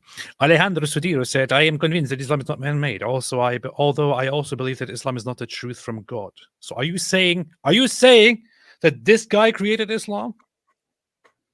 Is that what you're saying? Because he did. And by the way, I'm not sure what you think this is, but this is Muhammad. Momo Jew says, some Jews spit on the floor. Most Jews condemn that 3,000 Muslims entered homes. Our people remove human parts. All the Muslims celebrated. Yep, the same. It is precisely the same thing. Yep, all Muslims do that stuff. Noamto made a super chat and said, DYK, that public EG radio Saud al-Arab in the 50s and 60s said they'll turn Israel to fish food. Get an appetite fish of the sea. By example, Muhammad Said, also men to the sea, women to us. Oh, really? This is the stuff that they do. They want to turn Israel into fish food. Old Duck, which actually is Odd Duck 97, says, I can't stay for the whole stream, but I always enjoy you guys talking about Momo the Chomo. Thank you so much. Thank you so much. That is a good name, Momo the Chomo. Pretty based. Cup of Indian tea said the West stole the far forestine homework. Oh, that is true. That is true. That is true. Noamto said if anyone says from the river doesn't call for genocide, you literally have recordings of public Arab radio broadcasting it, which popularized it. Yeah. Yeah. If anyone says from the yeah. That is what it is for. I mean, there should be no debate about it. It's quite obvious. It means destroy Israel. All of this belongs to, will be Palestine, shall be Palestine. Get rid of the Zionists. That's what it was always about. Anyone who denies this or tries to change it is just a liar. That's it. Admittedly, there are some brainless, ignorant people who don't know what they're talking about, who jumped into this conflict. But most people are lying about it. Lord Stannis, by the way, never buy crackling from a molehill. Yes. What does that even mean? I don't English. Don't know. EMS said there are only two kinds of people who are obsessed with missing Jewish foreskins: Jew haters and me, because I have a bad case of Kippah fever. Huh. That's interesting. Artai Bretema said Lucas Cage used to go by Angelo John Cage and belonged to one of those groups until he disappeared and came back with a new name and internet persona. Huh. I didn't know about that. I mean, the guy is obviously a Nazi, so I did not see anything about him before this whole issue escalated. Apostate Prostate, Proud Irishman, says, that looks kind of like me. Dear Diary, day 176, hiding from Talmud extremists. Yeah, that's what happens. That's what they do. Jesse, I just discovered some history about the Moroccan soldiers in World War II fighting alongside the French, raped over 60,000 men, women, children in Italy. I thought the Germans and Russians were bad. The French. You can't trust the French, man. Sulaiman shows what, David? What? He's talking about the Moroccans, weirdo. I know. It's talking about. But I wouldn't trust the French either. Yeah. DK said, Sulaiman shows how to manipulate public perception. It's not what you say, it's how you say it. Analogous to the conflict. Optics, truth. Destiny, get a suit. No, I think Destiny shouldn't get a suit. In fact, no, he wouldn't be Destiny in a suit. Yes, he would be Destiny's child if he got a suit. In fact, he needs to go back to blue hair. Yes. He needs to be Destiny. Don't get a suit. Is there a saying in English on how putting something like a suit on you won't change your nature? There's a saying always in all kinds of different languages about how putting something nice on you won't turn you into something different. In America, we say you can't polish a turd. See? Quite concise. And in this case here, that's what they were going for. Didn't work. Asbjörn Lomborg said there's a combined 30 IQ points in those comments. Mm-hmm. How could you say this? Jack Emov, Mr. Bukaki, are you you graped in the mind? Mark Roman, AP got bombed so hard he ended up in Germany. Actually, it was different. So I was first in Germany, where nothing was happening. Then we moved to Turkey. In Turkey, I got bombed to the ground so hard that I ended up in America. And now I'm scared to go back to a Muslim country because they get bombed to the ground all the time. Stefan the Pelted, Golden Age, not to be confused with Golden Shower, was built upon ruins of Romans and Persians usurped their intellectuals while can't reproduce the same on their own. Even takfiring the scientists. That's what they do. Urinating upon one another. That's what they do. Yeah, guys, so just to imagine a modern parallel, imagine a Muslim army suddenly, imagine a Western nation start attacking each other and they become really weak, and then Muslims come in and just take over. Well, all of a sudden, Muslims would have access to a ton of science and a ton of learning, ton of universities, all that stuff. They'd have all that stuff right then. Islam would eventually suffocate it, and it would all eventually die out. Alhamdulillah. and then the future generations would say, look what we had. We had such a great culture back then. What? When you conquered another place that had it and then you destroyed it? Yeah, look, Chloe agrees with me. Good on UAP. Don't give the guy airtime. File. Yeah, I'll have to check it. I'll have to see. Have to check it out. Sunflower says Jews have more in common with atheists than theists. I don't even know where you're coming from and what you're going, what you're on about. What are you on about? Do you remember that woman? That was debating with Mossab. What are you on about? Avi Genuth said, David Wood, I asked AP, peace be upon him, a while ago if the Israel-Hamas war sums up Amos 8:7 pretty well. Being a donkey-headed atheist, he didn't know. What do you think, David? Amos I don't think you need to remind 8:7. us, since you know all of these things by heart. I Is asked it? AP a while ago if the Israel-Hamas war You didn't read the whole thing. It says, oh yeah, okay. sums up Amos 8:7 pretty well. Being a donkey-headed atheist, he didn't know. What do you think? I shall open my Tanakh now to see what it says. What do you say, David? I don't know. Amos 8:7 says, the Lord has sworn by himself, the pride of Jacob, I will never forget anything they have done. Alhamdulillah. So the answer is no. What do you think? Yeah. David says no. That's what David says. Urinating Broom says, remember when people used to say Islam means peace? Yeah, I remember that. I remember that very well, Urinating Broom. And some people actually, Urinating Broom, still say Islam means peace, of course. I wouldn't expect this from you, Urinating Broom, but some people obviously still have this whole messed up idea, this whole wrong idea, this whole misunderstanding that Islam means peace.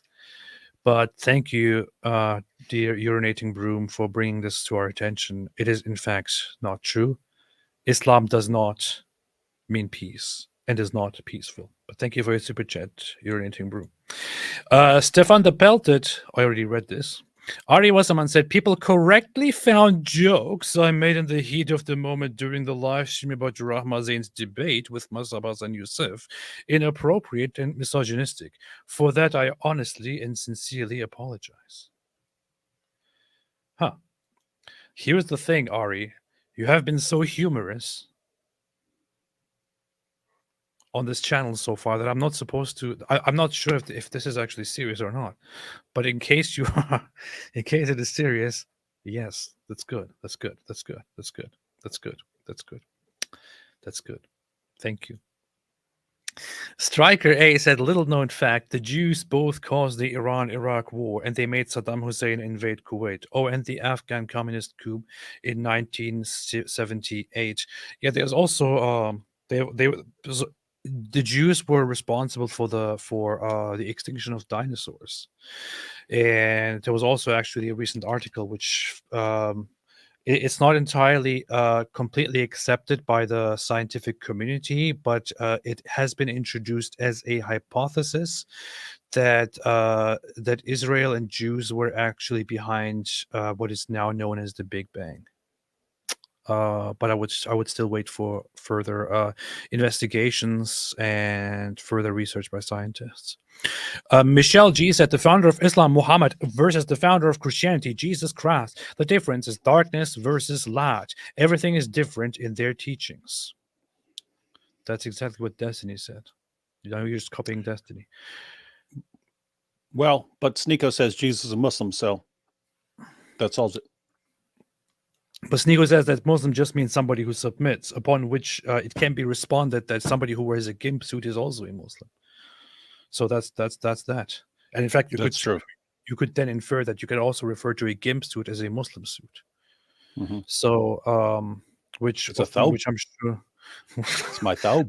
Which I'm sure Mohammed Hijab would really, really appreciate. But yeah, no, I agree. There is a huge contrast between Jesus and Muhammad. Morally completely different people.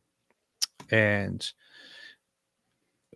decent people should prefer one over the other. And of course, By that I mean they should prefer Muhammad. Yeah. Just kidding. Don't even think for a second that somebody could take this seriously. Nobody shall take this seriously. Of course, you should prefer Jesus over Momo. Mankind's prophet said this is for poor, homeless David. This is true. David, since when are you homeless, man? I don't know. Mrs. I'll Weasel says David would the other night regarding Sneeko at 12201. Sneeko says the Quran is unchanging. At 13442, Destiny pokes back with static, unchanging holy book. 13525, Sneeko calls the Quran perfect. Huh. David, We didn't go through that, did we? we didn't go through that, no. I might need to go through that because that was after his discussion with Chris, where Chris broke down the 10 different kirat, and Sneeko said, "Yeah, I'll study that. I'll study that," and obviously didn't. I might want to do something about that. I want to call him out for that. That's big. In other words, pretty easy to put those clips together. Here's where it was explained to you, and it was explained exactly where you can find the evidence. And here's you pretending that never happened. That's cool. That's cool. Martyr Mouse said business idea. Move to Israel, open a gentleman's club, call it the Gaza Strip. Pretty sure somebody did that already. The Gaza Strip Club.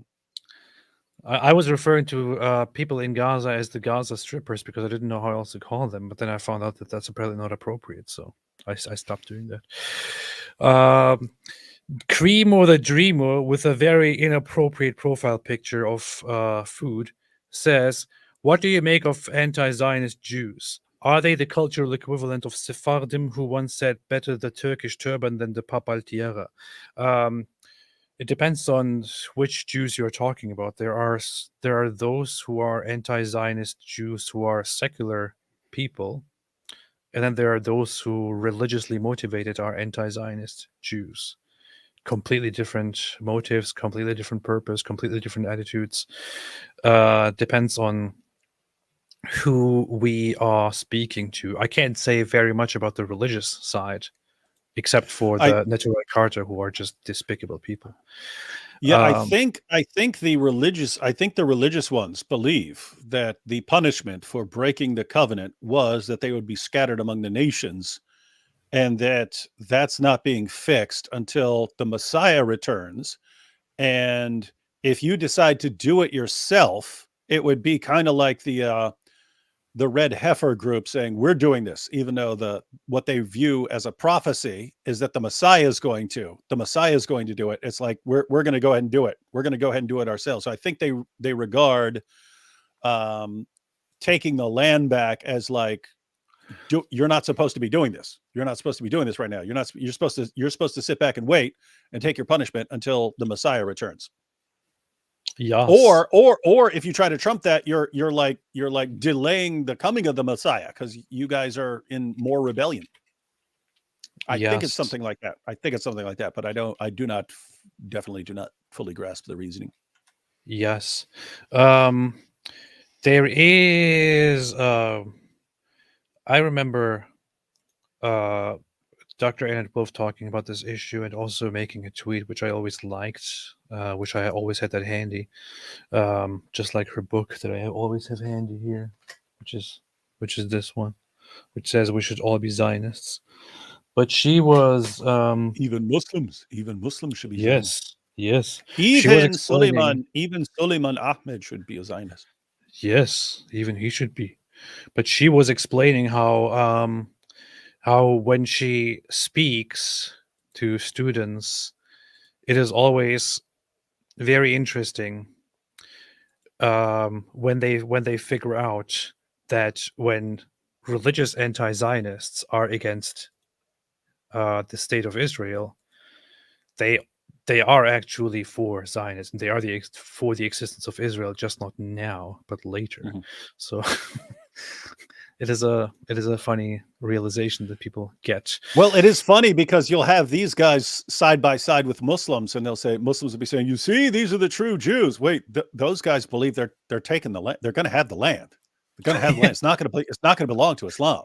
It's not going to belong to followers of Muhammad. It's not going to happen. They're going to have it in the end. Yes, yes. Of course, they don't care about that. They just want somebody. They just want these people to help them for now and use them as useful idiots. And this is basically what they are. I wish I could speak to. Obviously, this would not reach many people, not even a handful of those anti-Zionist Jews, whether they are anti-Zionist religious Jews or anti-Zionist secular Jews. No matter what you do, you side with them, with Muslims especially, in their endeavor. And what you don't realize is that to them you are just useful idiots. That's what you are. You are actually to them useful idiots. That's how they see you. Useful idiots who will just help us fight this whole evil Israel thing. They don't care about you. They just want to use you. That's it. Some of them want to use you. But yeah, I would say that all of them can eat cake. Yep. Terrible people. Moo Cow said 72 is too generous. Oh yeah, and when we talk about secular Jewish anti-Zionists, don't even get me started. Moo Cow says 72 is too generous. His obsession with Jews places him near Gaza on IQ, 67.9. This is very, very disrespectful and factual. 00Govan00 says, you guys heard Susan Sarandon and Friends hit single? What? Really? I have no idea what this is even about or what this is saying.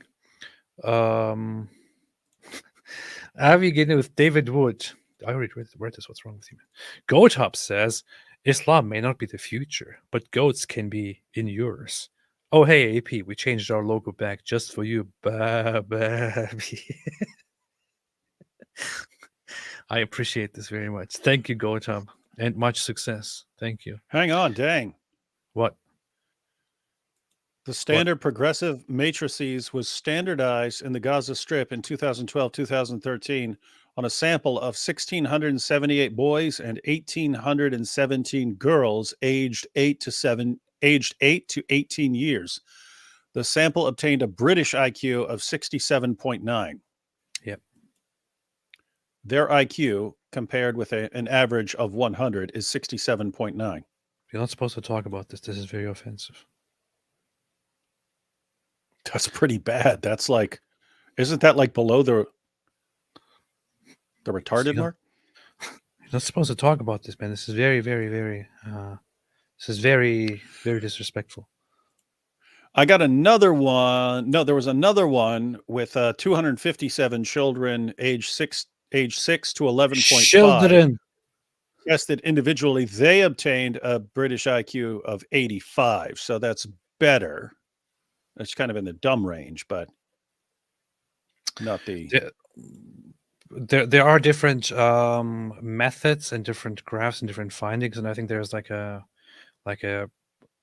for one, there's like a 10 or 15 point difference between the Gazan population and the Israeli population, which is, I don't know what to say. But there's a Palestinian average IQ 83, Jewish average IQ 113.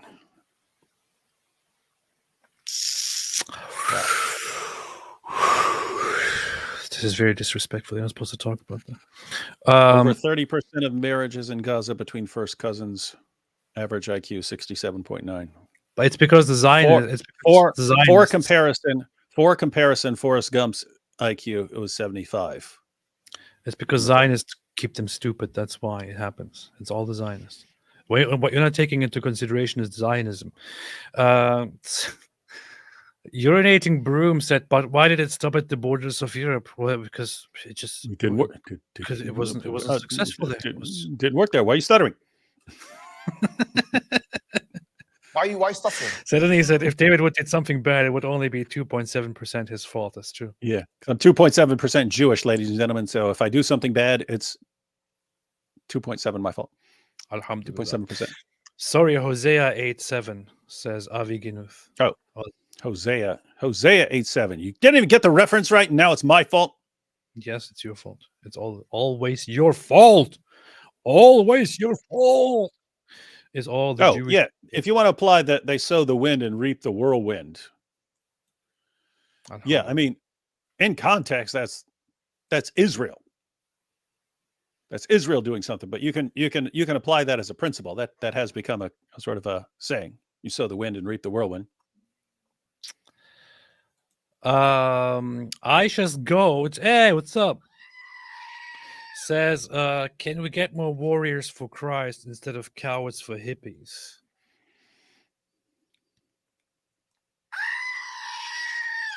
You can always get whatever you want. I heard if you just put your mind to it, you can do anything and get anything you want. So that's that. Yeah, I heard. Yeah, that's that old Rolling Stone song. If you can always get what you want. Wow. Alhamdulillah. Pondering Jew says, David seriously censored my super chat when you guys went live on your channel. Pondering Jew, if you want. How can New Testament be reliable if Acts 7:16 states Cave of Patriarch is located in Nablus? Hey, Pondering Jew, if you include in your chat message, without lies, Christianity dies, I reserve the right to just ignore you. So learn to actually ask questions in a more respectful fashion instead of without lies, Christianity dies. This is actually an Islamic question. This is actually an Islamic account, by the way. Yeah, not shocking. This is an Islamic account, definitely. Dankworth Baltazar said, what Jew standard is he complaining about? The Jewel standard. The Jew standard. Noam Cho says, how could historical literature talk about now? Well, didn't you listen? Didn't you listen? I mean, he said it right there. He said the Protolitarian since said that historical literature talks about now, especially when you talk about the Renaissance. That is exactly what happens. See? Gwyneth Isaac said proto-totalitarians or pro-totalitarians both fit. Yeah, pretty much. Yeah, pretty much. Because he's saying it's Muslims. Yep, yeah. Red Olympics said sell some Garkat tree merch. I should. Ooh, hey, that's a good idea. That's a good idea. If you get a shirt with a Garkat tree on it and say now you're safe. That's a good idea. Wear this shirt. It's like camouflage to Muslims. This is the second fantastic idea that I've heard in a while regarding merch. The first one actually came from you. When I said at some point, real men leave Islam. And you said you should put that on a shirt. And I thought to myself, hey, wait a minute, that's a good idea. So it's totally good. Yes. Gargat tree shirts. That's a good idea. That's a good idea. So there are multiple trees that could be the Garkat tree. No one knows. So you just have to pick one. You have to pick whichever one would look coolest. Yeah, pick whichever one would look coolest on a tree. But you got to put like mouth and eyes on it and stuff.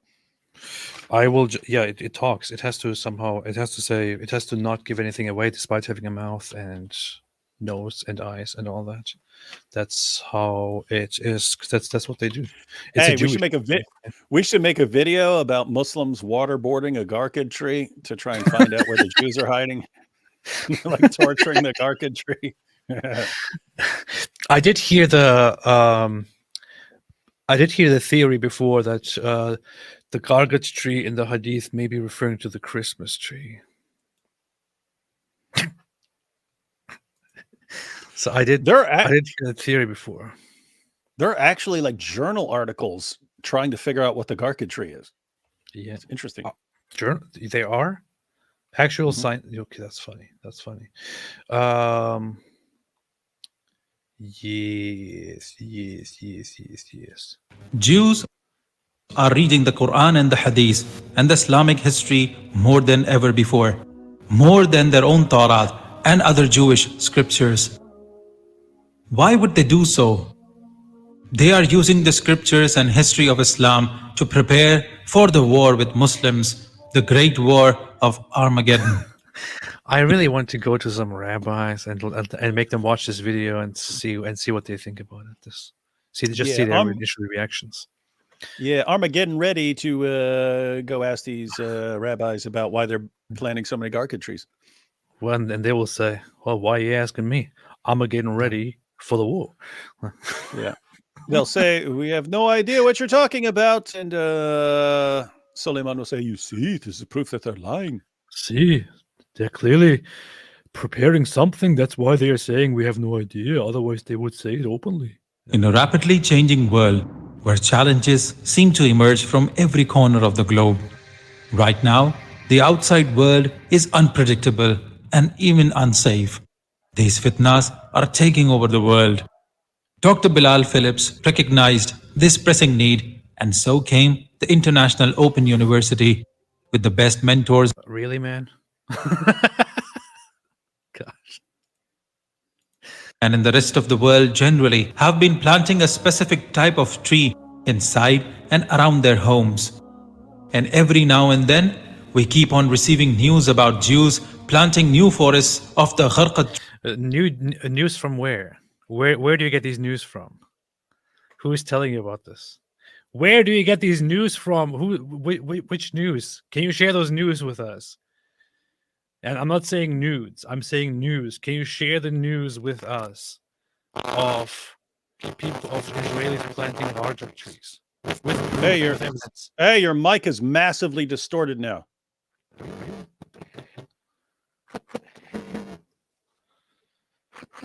Remember it used to do that? You sound terrible. How about now? How about no? Yeah, you sound fine now. That's weird. That was very, very weird. Trees such as around the West Bank and the Masjid al-Aqsa area. The gharqat tree is... I'm really curious, where exactly around the Al-Aqsa area are they planting trees? is known as the trees of the Jews.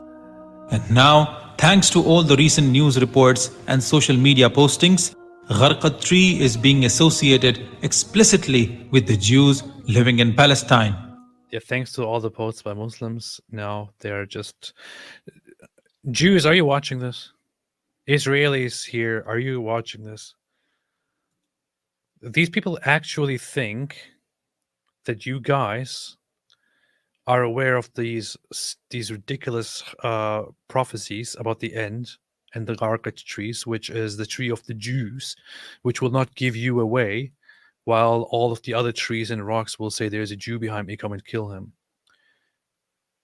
These guys actually think that you all are aware of this stuff and you are all desperately planting these trees. But why is that? Why only this tree? If you go through all the religious scriptures, including Bible and the Torah, only one source has linked gharqat trees and the Jews, and that is Quran and Hadith. It's actually not mentioned in the Quran, it's in the Hadiths, and what a funny thing to say. We only find this in the Quran. We only find this in Islamic scripture. You see? Okay, yeah. So what? Now can you show us evidence that Jews are actually doing this in Israel? No. And in the entire video, it will not happen. Because this is what they do. This is what they do. They go with these ridiculously idiotic conspiracy theories. And the audience, the Muslim audiences, actually believe them. Okay. This is the most unhinged video I've seen in all of 2024. At least some reasonable people here.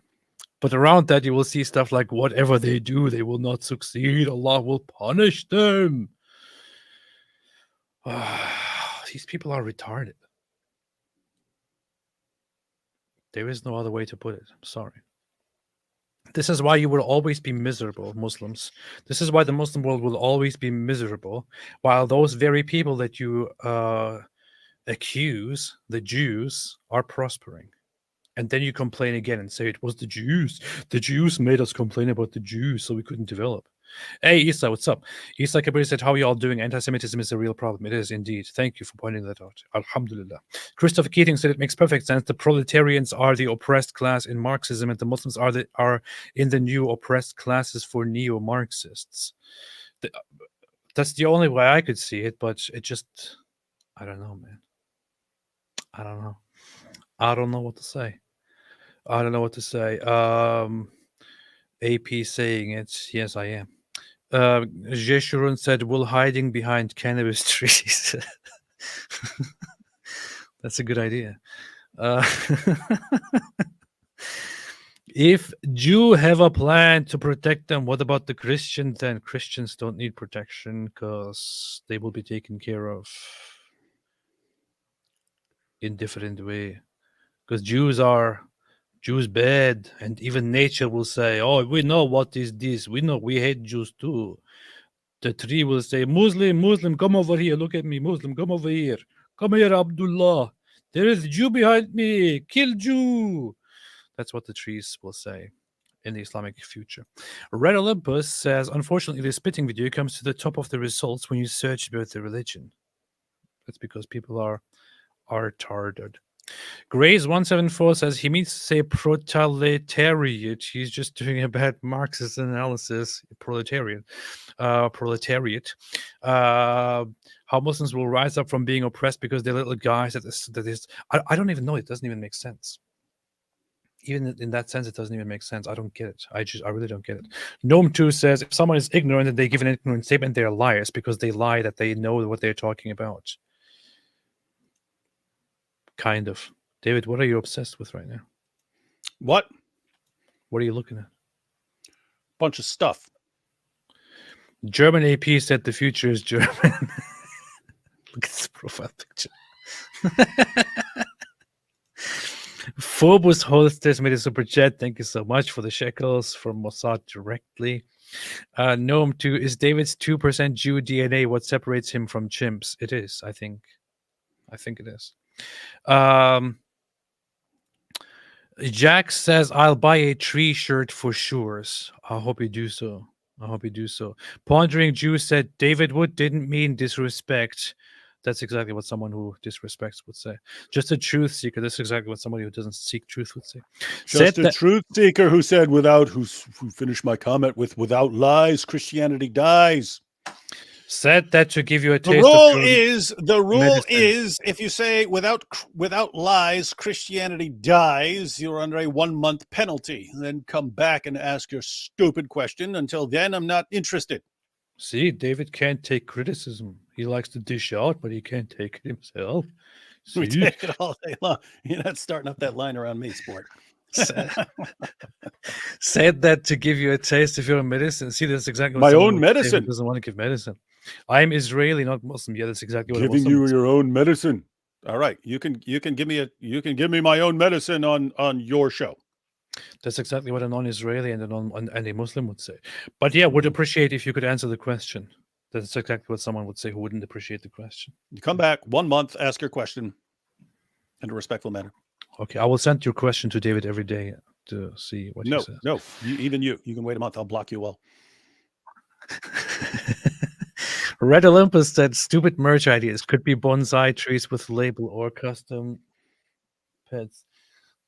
Hey, you should start selling chia things, but call them garca trees, since no one knows what they are. This reminds me that I've always had this fake bonsai tree here. I could just use this as garbage tree. You could have it in front of you while you're talking, even while you're live streaming, and be like peek out from behind it. Yeah. Right.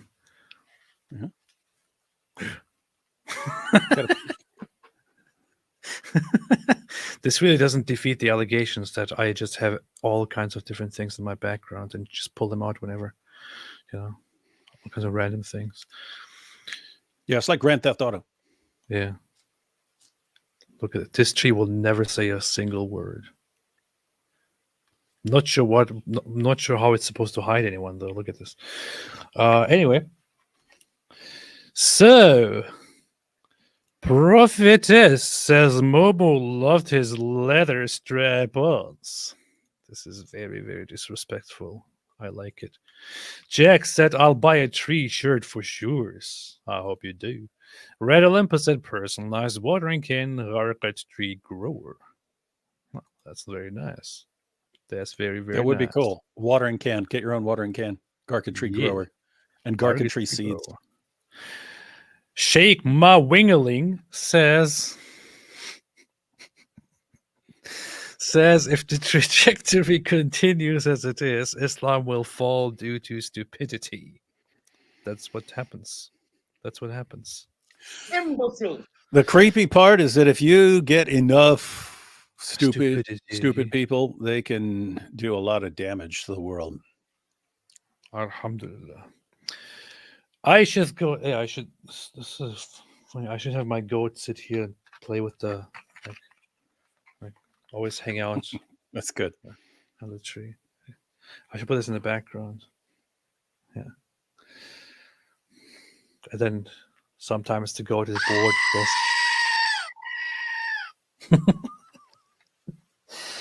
bored. Anyway. Palestine is not a place or a people. It's a political movement to genocide all humans capable of critical thinking. This is true. It's funny because the whole Palestinian identity, I mean, this is actually you could say that, you could make that argument that, so the Palestinian people back in the times of the British mandate for Palestine or mandatory Palestine, Palestinian just referred to anyone who was there. And especially, actually, to the Jewish population that was there, that was in preparation or in hopes of creating their own Jewish state and declaring independence. Those were the Palestinians. Palestine only became afterwards associated with this exclusive identity of those local Arabs who are not part of Israel. Before that, Jews were called Palestinian. Israel was called Palestinian. Palestine football team was the Israeli football team, and so on. But the Palestinian identity also didn't come into existence on its own. It came into existence just in order to counter the Israeli existence. And the aim is just to get rid of Israel. If there was no Israel, it would probably be part of Syria or part of a greater Arab state. It is only an identity because Zionism is there, because Israel exists. So the whole Palestinian identity is just dependent on the existence of Zionism, on the existence of Israel. It all depends on just... So you're blaming the Jews, just like Sully. Yeah. It all just depends on destroying Israel. That's it. Palestinian identity means destroying Israel. That's what it is. They owe their whole existence to Israel, the Jews, the Zionists. You see? And yes, you could twist this and say, you see, the Zionists created Palestinians. AP admits it. Yeah, well, the Zionists should look at the Palestinians and say, I am your father. Noam Tussad is David's. Yes, it is. Inquiring Reality. Well, why does this look like a ripoff of Inspiring Philosophy? But Inquiring Reality said, buy yourself some proletariat totalitarian marinara. Thank you so much. Thank you so much. I want to put those sounds together and put them on the soundboard. Proletariat marinara. Pondering Jew said, David Wood, just doing this to invite you both to the B'nai Noach, the Noahides. David Wood and AP truly appreciate all the work you do against Islam. Thank you. Thank you, Pondering Jew. Thank you. Appreciate it. It's the same guy who 5 seconds ago was, without lies, Christianity dies. Why are you attacking this very nice person? Look at this. Red Olympus says, stupid merch ideas, custom seeds and labels, or a watering can. How about a watering can? Red Olympus said personalized watering can. Oh yeah. We read that earlier. MP, Russia uses Iran, Shia, uses Hamas, Sunni, proxy, uses Palestinians, Sunni, uses Paul supporters. So Palestinians keep suffering, but it's all the fault of Jews. Jews. Yes. Matteo, you guys studied Islamic and Christian eschatology. Yes, I studied all of it in and out. I know everything about it. Ask me anything you want. I will tell you all. But don't believe it. The science apologist says Zaid and Momo were making noises behind trees. Like what? What kind of noises? Like this? Why Zayd? It wasn't Zaid. It was actually Diha would be a much more likely candidate. It was Diha. Yeah, Diha. I'm gonna Diha. Matteo says Christian and Islamic eschatological anti-parallel. This is true words have never been spoken. All right. That's it. With that said, David, what is your you know what? I think I'm gonna go live again just to talk about the other part of this debate, the age of consent, although it is disgusting and I don't want to talk about it, but it is something that we could talk about. How about we go live again in an hour and continue doing that? No. Okay, fine. Then we could probably do that sometime this week. Johanna Bockhammar said, will you follow the progression of the Eurovision Song Contest hotspot in Malmö, Sweden? There will be bloodshed. I hope not. I hope not. Did that begin already? Wasn't that supposed to be in... Oh, it is May, right? That's funny. When is that? When are the finals? I don't care about the rest. When are the finals? Oh.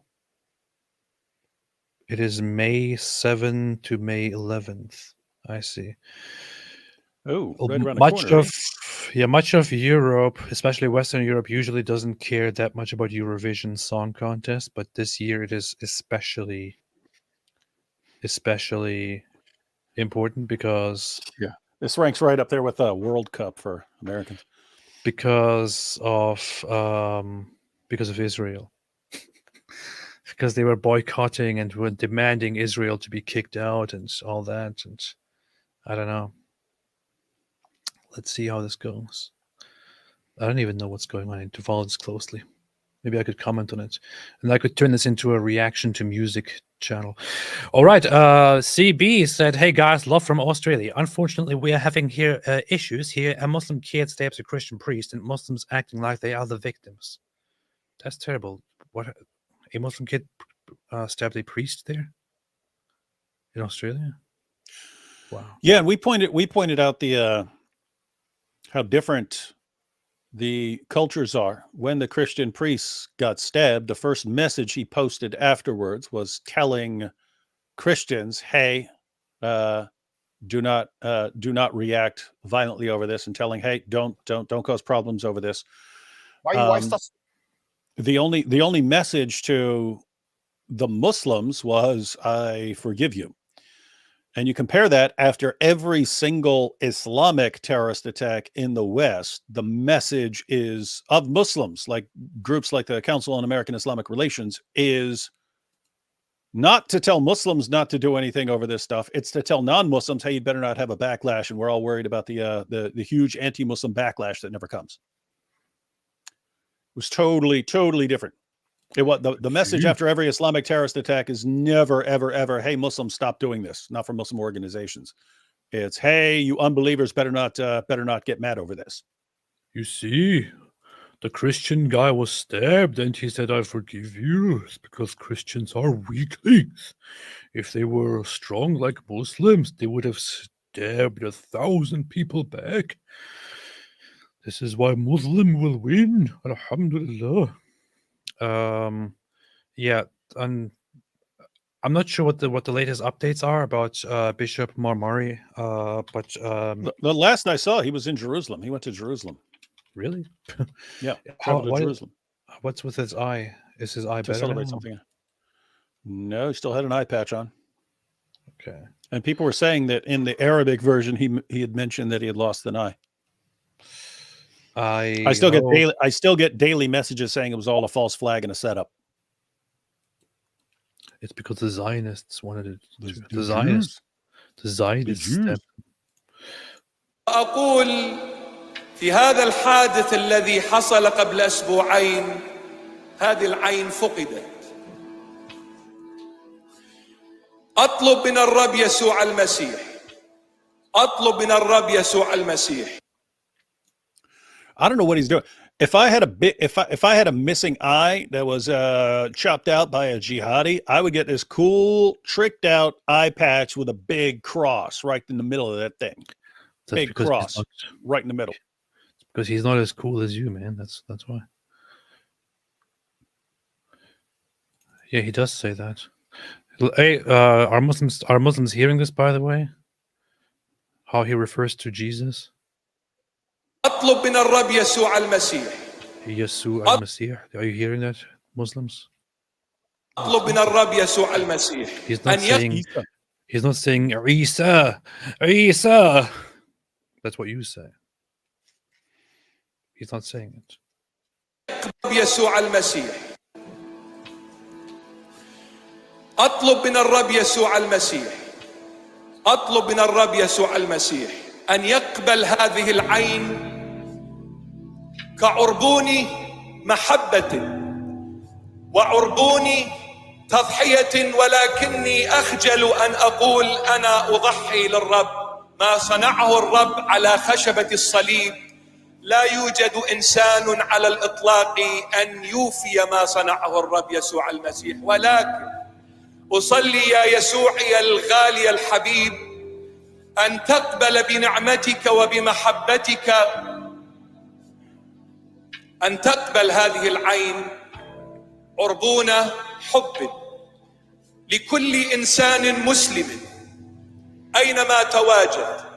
أنا أعطيك عيني يا حبيبي المسلم، إن لا تبصر فأنا أكون العين لك، ولتكون هذه العين كما نقولها في اللهجة الدارجة العراقية، حبيبي أنت هاي العين تروح لك فدوة، هاي العين تروح لك فدوة حبيبي، هاي العين تروح لك فدوة يا الغالي. Wow. This is even more intense in love and forgiveness than his speech in Arabic, his speech in English. Whew. Okay. Well, right. Thanks everybody for watching. Anything else you want to say, David? No, we're good. No, we're not. Sulaiman said it all. Thank you, Sulaiman. Thank you, Sulaiman, for your fantastic comments. Eye patches, we'll get those too, with cargo trees on them. Thanks everyone for joining. We will be live tomorrow on David Wood's channel, where we will talk about interesting things. And unless, of course, the Zionists prevent us from doing so for whatever reason. Everything that goes wrong is because of the Zionists, as you heard from Sulaiman. Blame the Jews. Always blame the Jews. Whatever Jews you want to blame. Thanks, everybody. Have a fantastic day. And as always, stay away from the thing. Or stay away from Islam.